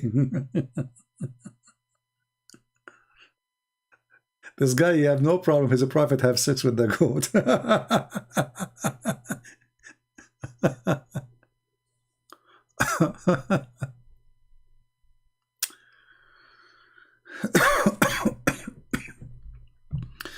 Anyway, we better go. It's already more than 3 hours. And you see, I will try to make my videos way more shorter, because I notice if I make it long or I make it short, still it is the same. And you know, I know that YouTube temper with the number, because it doesn't make sense. The same video I make will have 20,000 in my channel, and then the same video in different channel have 80,000. I mean, doesn't make sense, right? It doesn't make sense that a video I make, it make 50,000, and then the same video in different channel make 1 million view. It doesn't make sense. So obviously YouTube is playing games, dirty games with me, and that is not new. They always do, and this is why we cannot keep our videos in our channel, right? I mean, everybody have his videos. All the Muslims, they have their videos since 10 years ago. YouTube never take one video down for them. Those who attack Islam, YouTube, take their videos, especially me. I can't even have, I mean, after I have thousands of videos I made. If you go in my channel, how many I have? 10? I'm not sure how many. And I have to delete them very soon. All right? This is telling you how much the devil is fighting us. That I am the one who, imagine once I receive a message from YouTube, and like, you know, at that time my videos was monetized, and they said you are using the videos of somebody else. At that time I wasn't even playing any videos of anyone, like not Zakir Naik. I was very careful. It's me, I'm a Christian prince. They are making any excuse to take away the donation. So they thought, if we take the donation away from him, he will not come online. He will stop coming. But that will not change really anything. What make me come online, when I see there's need for me to be here, I will be here. If I see, okay, we have right now actually I have tens of thousands of videos. Even if I disappear totally, you know, what I can do more. I will go and work more in my Quran translation, you know, finish it so we can have it translated to many languages too. But obviously YouTube is having a war on us, and atheists, liberals, and Muslims are in bed together. They hate Christianity. And you know, not to forget to mention that most of people who they are here, they don't really support us. You could be better job sleeping. What are you trying to pour with those false rooms? Ibrahim, you are just being stupid. Now it's time for you to go. Anyone can make what is that? And anybody can. We need interpretation now. This guy is making Quran. What is that? Look, this is Ibrahim. Ibrahim, he was thinking, and Ibrahim, he have to put his thinking in writing. And this is Ibrahim after thinking. So if this is Ibrahim after thinking, how Ibrahim was before thinking? Go, Ibrahim, go. Take a hike. Stupidity is amazing. False rooms, what does that mean, false rooms? And why you are here, Ibrahim? As long as this is a false room. Why you enter the false room, Ibrahim? Somebody grab you, Ibrahim? Be honest with us, Ibrahim. What happened? You were a child and somebody grabbed you from your hand? His name is Muhammad? How you end here, Ibrahim? This is false room, Ibrahim. And Ibrahim, you are here for the last 2 hours. Why you don't call me to show everybody how false it is? But I will tell you, Ibrahim, you are a potato. And you are a coward. You cry and you don't dare to say goodbye. Didn't you say just 15 minutes ago you are leaving? And then 15 minutes before you says you are leaving? What's happened to you? The guy, he keeps saying he's leaving. He must be an Arab. In the Middle East, you know, we visit each other for like 10 minutes, let's say, or 1 hour. And then we stand 2 hours in the door. 2 hours in the door, honestly. I'm not ask any Middle Eastern person. 2 hours inside or 1 hour visiting you. Then when they go to the door, especially Middle Eastern women, you know, I mean, they block the whole building door, and here they get excited to talk again. It's like a new visit now in the entrance of the building. This is what Ibrahim is doing. He said, I'm leaving, you know, and he is here for the last. Can you show a hadith about where Muhammad he take a shower while his daughter help him cover with curtain? Let me try to see what you are talking about, because I don't think the hadith is exactly what you are saying. Yeah, I need to remember exactly what the hadith is saying to find it. You see, because when you search for a hadith, you need to remember at least a line, the whole line as it is in Arabic, in order to get it. And I don't really remember. We did not use this for a long time. But there's the other hadith where Aisha, she was taking a shower, and there is a half curtain between her and two men. We can try to find them.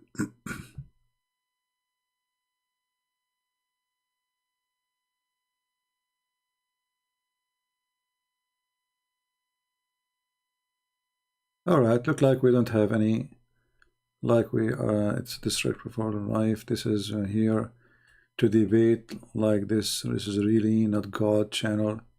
If you claim to be a God person, a Muslim talking about God channel and a God person. Okay, was your prophet a God person when he said to a man, "Go and bite the penis of your father"?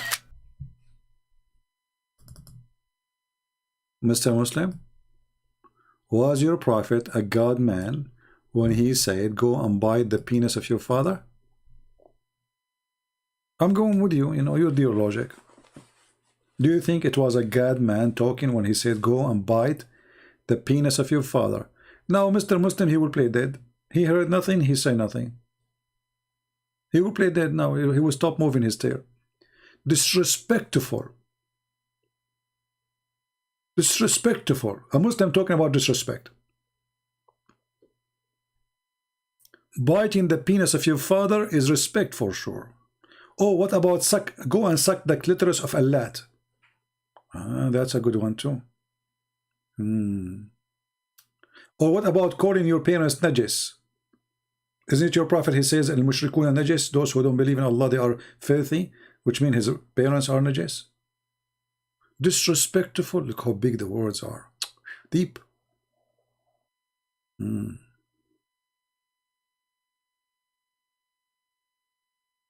Ibrahim saying he is an idiot. Oh no, sorry, he's saying he's an adult. Sorry, adult. I thought Ibrahim you were saying. So you're an adult idiot then. I love it when a Muslim he give us a lecture about respect. They call us pigs, monkeys, najis, filthy, kuffar, liars, worse than animals. There's a Muslim Abdul. He made a video, and he was having he have a cows behind him. He said, "Look at those cows. This is what the Quran is saying. Kal an'am, they are the same as animals. Those cows are better than the Christians." And the funny, this Abdul, he's driving a BMW brand new, or Mercedes, I forgot. He have a nice phone made by the kuffar, a car made by the kuffar. The food he ate is by the kuffar, and he said, "What the benefit of the kuffar?" And the cows he's pointing at, those are, the one who take care of them is the kuffar. What is the benefit of the kuffar? The microphone he used is made by the kuffar. YouTube he used made by the kuffar. Internet he used made by the kuffar. And he is saying to us, a Muslim Abdul, who clean his ass with the 3 rocks, is teaching us what is the benefit with the kuffar? Nothing. Want to debate the Trinity? For sure, call me. Call me Mr. Muslim Trinity. A Muslim, he would debate about Trinity. That's it. They are stuck with the Trinity. You want to see how Muslim, how funny they are with the Trinity? Call me. Call me and tell me about the Trinity. You want to call? A Muslim, all the Muslim, by the way, when they debate about Trinity, they think they have like they are superior by having, we believe in one God. Who cares if your God is 1 or 2? He is one idiot God. You want to debate about Trinity? What does that mean? What does that mean exactly? You don't accept that there's a Trinity and one God at the same time? Who cares? The question is, if this God is exist or not. Is your God exist? You have one God, but this God, he said, there is sperm coming from the backbone. Okay, here we go. We don't have Trinity in Islam. We have a God. He claimed that the backbone is where the sperm coming from. Your God never heard of the word testicles. So the word Trinity is hurting you. Well, at the same time, everything in Islam is about Trinity. Everything in the garbage of Muhammad about Trinity. How you do ablution? Trinity. Everything you do is Trinity. How many times you can divorce your wife? 3 times. How many days Mary she fast 3 days? How many days Zachariah he cannot talk? 3 days. I mean, everything is 3 days. You want to debate about Trinity? This is what they think, and this is why, by the way, when Christians they debate Muslims, the Muslims they love to debate about this point because they think if we speak about the Trinity, they cannot attack Islam. They think that they have a superior point. That because of their stupidity, and that because if they can make really, let us say, an argument against a Christian, that because the Christian in front of them, he does not even know how to take the topic. So what the Christians they do, they start giving them verses from the Bible. Look at the Trinity. Look at the Trinity. Don't do that. Why you want to do that? They believe in the Trinity or not, who cares? Don't believe in it. Still, that will not change anything, that your God is stupid. Even your God, Allah, when he start talking about himself, he said 3 names. I challenge any Muslim why he says 3 names. Allah himself is multiply of a Trinity. The age of Jesus x 3 times. 33 x 3, 99. You open the first verse in the Quran. What do you see? 3 names of Allah. Trinity. Why 3 names? Any Muslim can answer? So this is what you are worried about. You are not worried about a God. He claimed that women have a sperm coming from their ribs. It's okay, it's okay. But we have one God. Okay. We have a God who called that man is a sperm coming from the backbone. It's okay. Still we have one God. Okay. That makes sense. Okay. He have a God. He claimed that Suleiman, he died standing for a year. And nobody noticed that he is dead until the termite, they ate his stick. But remember, we have one God. I get a point there. You have a God, he promised you, if you believe in him, he will give you endless penis. So what? Endless penis is good. Still, we have one God. You see, we are winning. We have one God with endless penis. Okay. We have one God, but he keeps saying, if we want to take a partner, a wife, we will take it from us. Hey, Abdul, how you can solve this problem? You have one God who want to take a partner from us?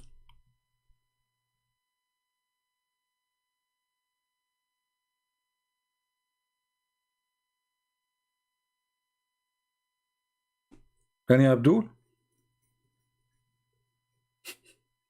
We have one God. We have one God. So anyone from those who believe in one God is willing to call me and dare to call? TikTok, TikTok. You are TikToking. Do Allah have one TikTok or two TikTok?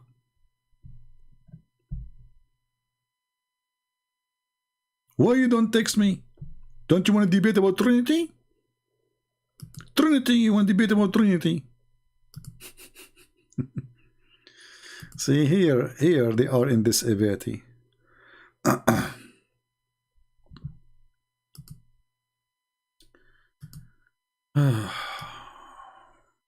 Any Abdul?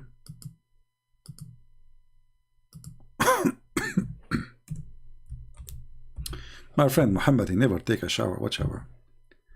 But this is about this is the book of Hayt, this is not the book of shower.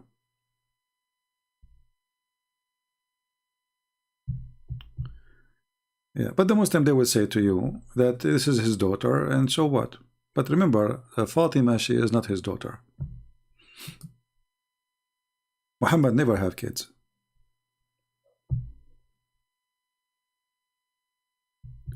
Do we have any Abdul? I want to translate your book into Turkish language, but I don't have your book in English. Do I have to buy? Text me in Patreon, Mert, and I will tell you what to do. All right. See, the idea of having one God. Okay, it's one of many ideas. There's people who have many gods, but there's people who worship Satan. They believe he is one God too. So having one God or two God, three God, it doesn't make any difference. It's just a silly, stupid argument. If there is 10 million gods, and if they are exist, then they exist. You cannot even say no. Can you say no? Can you choose how many God there is? So the whole argument is silly. It's stupid.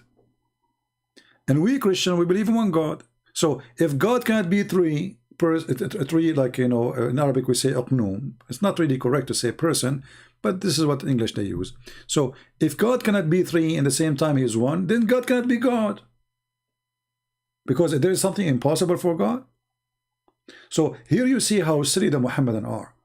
When they want God, they call him Almighty. When they want God is not Almighty, God is all idiot.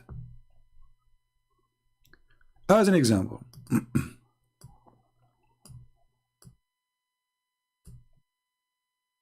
how can Allah have a son? The Quran says. But this verse proving that Allah cannot be God. Why? Because God do not need to have a girlfriend to have a son.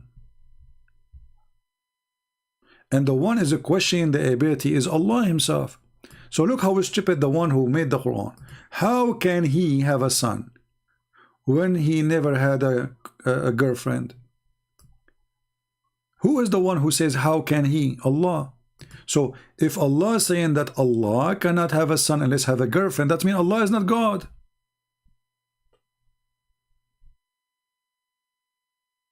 Do you see it? Allah is asking how Allah can have a son if he don't have a girlfriend. So Allah is like me and you, he need a wife. But look, in Christianity, we don't have a God who have a wife. None of us will believe that God, he married Mary and they have a baby. You know. So here the Quran is proving to us that this is written by a man. He is a stupid. Not only is a man, he's a stupid man. because this is not a logic to explain to us the concept of your stupid God. So here we go. You have one stupid God. He's one, but he's stupid. Because when God, he says, how can he? And the funny, always he could talk about himself and the other person. Okay, why Allah is talking, says, how can he? Obviously, the author, he forget to switch. This isn't a guy who made the Quran. How can he? Muhammad is copying Waraq ibn Nawfal. How can he have a son? But when Muhammad, he claimed that the one is talking is Allah, Muhammad, he made it a diarrhea full of poo-poo. So do you see how you refute yourself with stupidity? How Allah can be the Almighty, yes, yet he cannot have a son without a girlfriend. My God, he can have a son.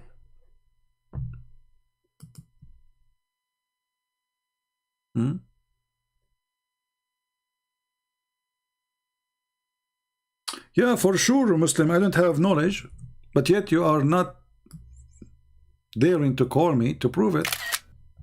People can see who have no knowledge. My books is printed around the world, my friend.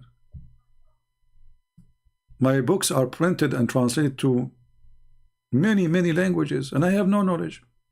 And nobody dare to debate me because I have no knowledge. And you prove it. Here we go. Yeah. All what you need to do, say he have no knowledge, and that's it. My knowledge is gone. What about you call me and show everybody that I have no knowledge?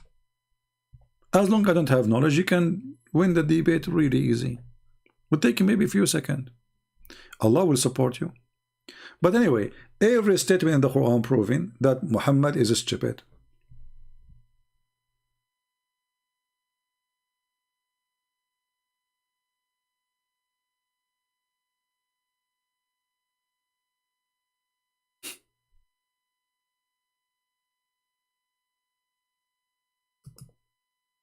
Look at this stupid verse here.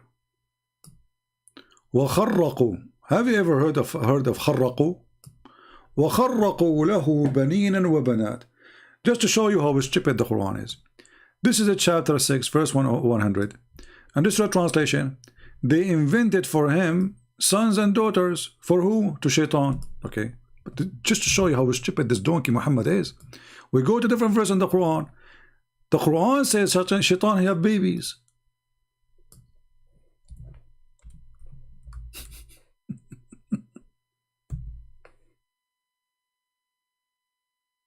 The stupid Muhammad, he claimed that Shaitan, he have babies. So in one verse says that people, they invented babies for Shaitan. He have daughters and sons. In the other verse says he have.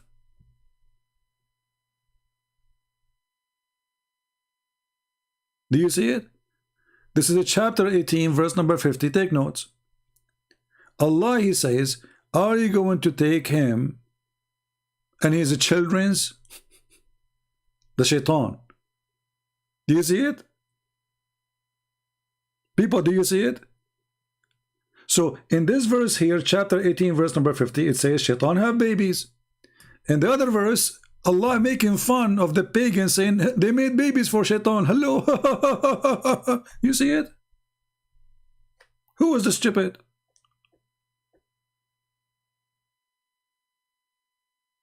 Which one of them is correct? Chapter 6, verse 100, or chapter 18, verse 50. The same God who is making fun of the pagan because they claim that Shaitan have children is the same God he is saying they have babies.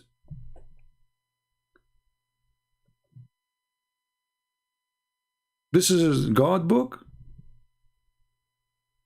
And then you go and read the interpretation. They will say to you that Allah, he created a penis for Shaitan in his right thigh, and he have to be in the right thigh, right, and the vagina in the left thigh. So when Allah, he cast him out of heaven, Shaitan, he if himself, so he shake this into this, he do nikah. Even the word nikah is used there. So he do nikah by entering this into that. and then he lay 10 eggs, and each egg have 70 shaitan and shaitana, which means 70 male and female shaitan.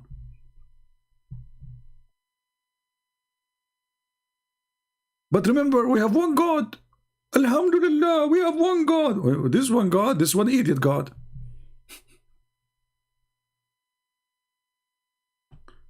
They think when they say we have one God, they have victory. That's it. We have one God. My friend, I have one middle finger. Is that God? How silly is that?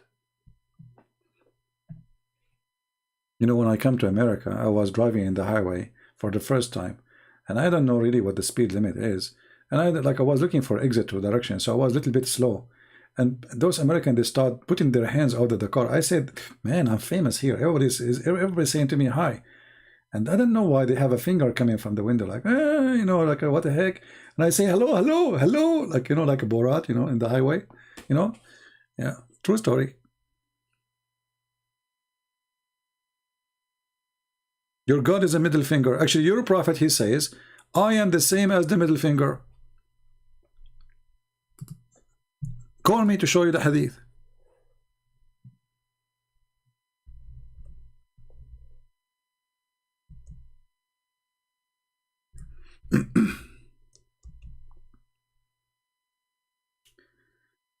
Oh, Lord have mercy.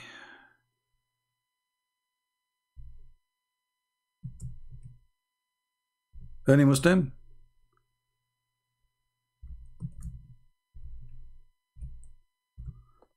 Any Abdul?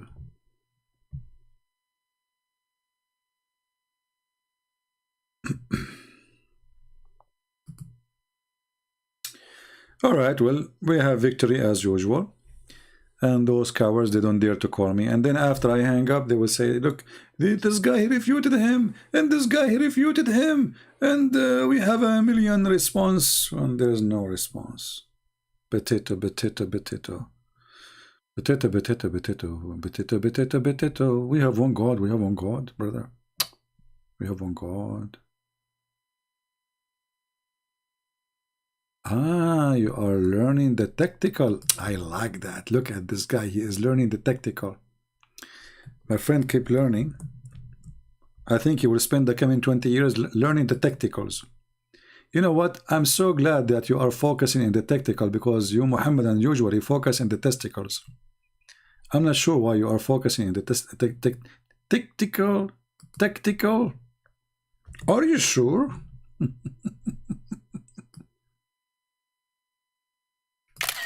Tactical.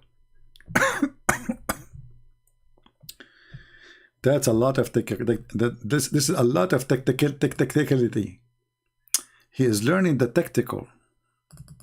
Yeah. Yeah. Just wait until he learned the tactical, then he will hit in the testicles. That's deep. I mean, it doesn't take you long, just 20, 70 years maybe, you know. Then the tactical will transform into testicles, like Allah, He transformed the sperm, the semen, into congealed dead blood. Okay, Mr. Tactical. I'm happy for you. Tick, tick, tick, tick. You can tick, tick as much as you want. Anyway, people, I want to say thank you for being here. You should open chat to Muslims and atheists. Well, isn't it the chat is open for everybody, my friend, wise man? Everybody's welcome, you know. Everybody is welcome. Do we ask people which religion? Everybody, you know, Muslim, atheist, Hindus, Buddhas, who care? All of you are welcome.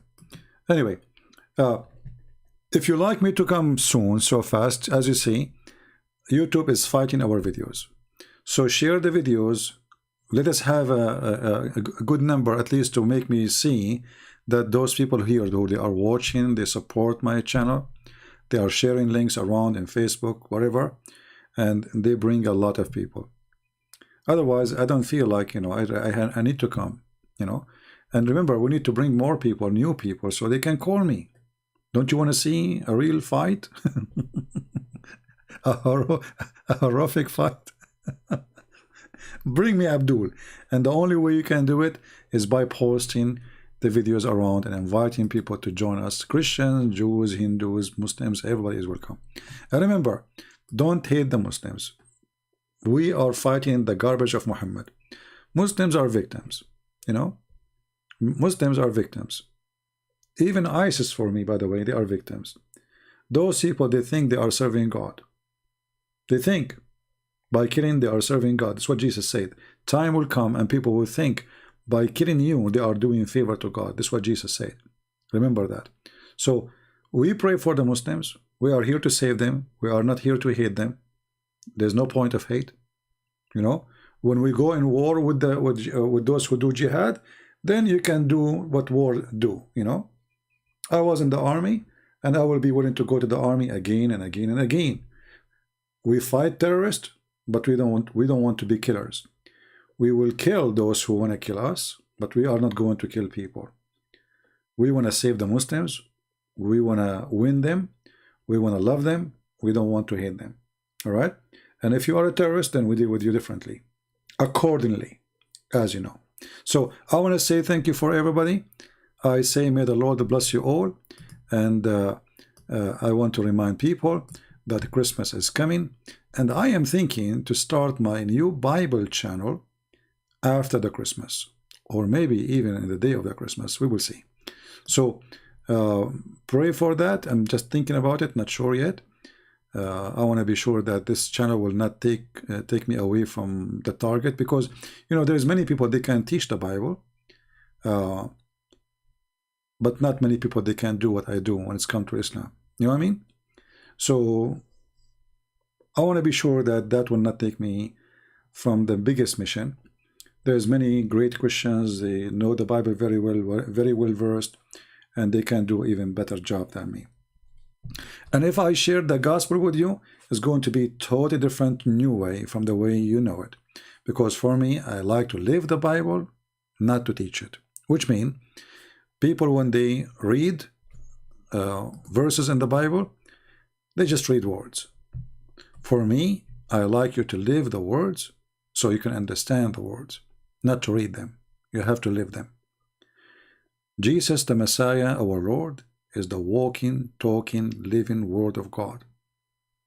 So in order to walk with Him, you have to listen to Him by walking with Him, not just listen. So the walking, talking, living Word of God need a person who is willing to listen, to walk, and to live the Word of God. Otherwise, the Word is just words. So the Messiah, when He speaks, He is not just teaching wisdom. He's not sharing words. He's not making speeches. Because many, they can make speeches, great speeches. But He was telling you how to live His Word, how to be united with the Lord. So I have a different way of teaching the gospel, and I don't want to read for you a verse and tell you what the verse means. I want to read the verse, and all of us will live the verse, and then we will understand what the verse means. See, the word of Christ, it is self-explained. You do not need me to explain it. But the condition is so simple. You have to be living as a faithful person from your heart, the words you read. Otherwise, they are just words in a book. So the words have to go and live inside you, inside your heart.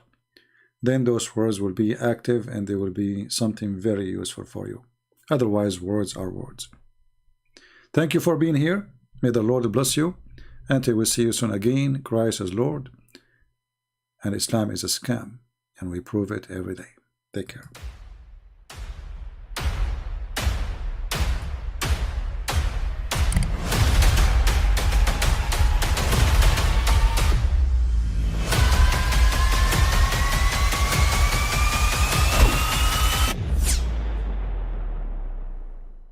But I mean, again, he doesn't know who Gabriel is, right? Because he didn't come from an Abrahamic faith. The people of Mecca were pagan. Quran is mentioned, if this book was from other than God, they would have found in it many contradictions. If a book is without contradictions, that has no bearing on whether it comes from God or not. I've had phone books that are inerrant, but I certainly don't think God gave them. That we believe without understanding. The brother asked a very important question, that most of the scholars say that listening to music, watching movies, and most of the television programs, they're haram. So how can we have fun? Let me tell you, brother, at the outset that having fun is permitted in Islam as long as the fun is halal fun. That the standard narrative has holes in it. The Prophet tells us because Satan or the devil sleeps over our nostrils. Those who oversleep and not pray Fajr on time, Satan urinates in their ears. I really do think Jesus was crucified and that he really was dead and buried. He thought that he was a son of God in the sense that he was specially chosen by God. I think Jesus really did think he was going to be the Messiah, the future king of Israel. I mean, that is, after all, why they crucified him.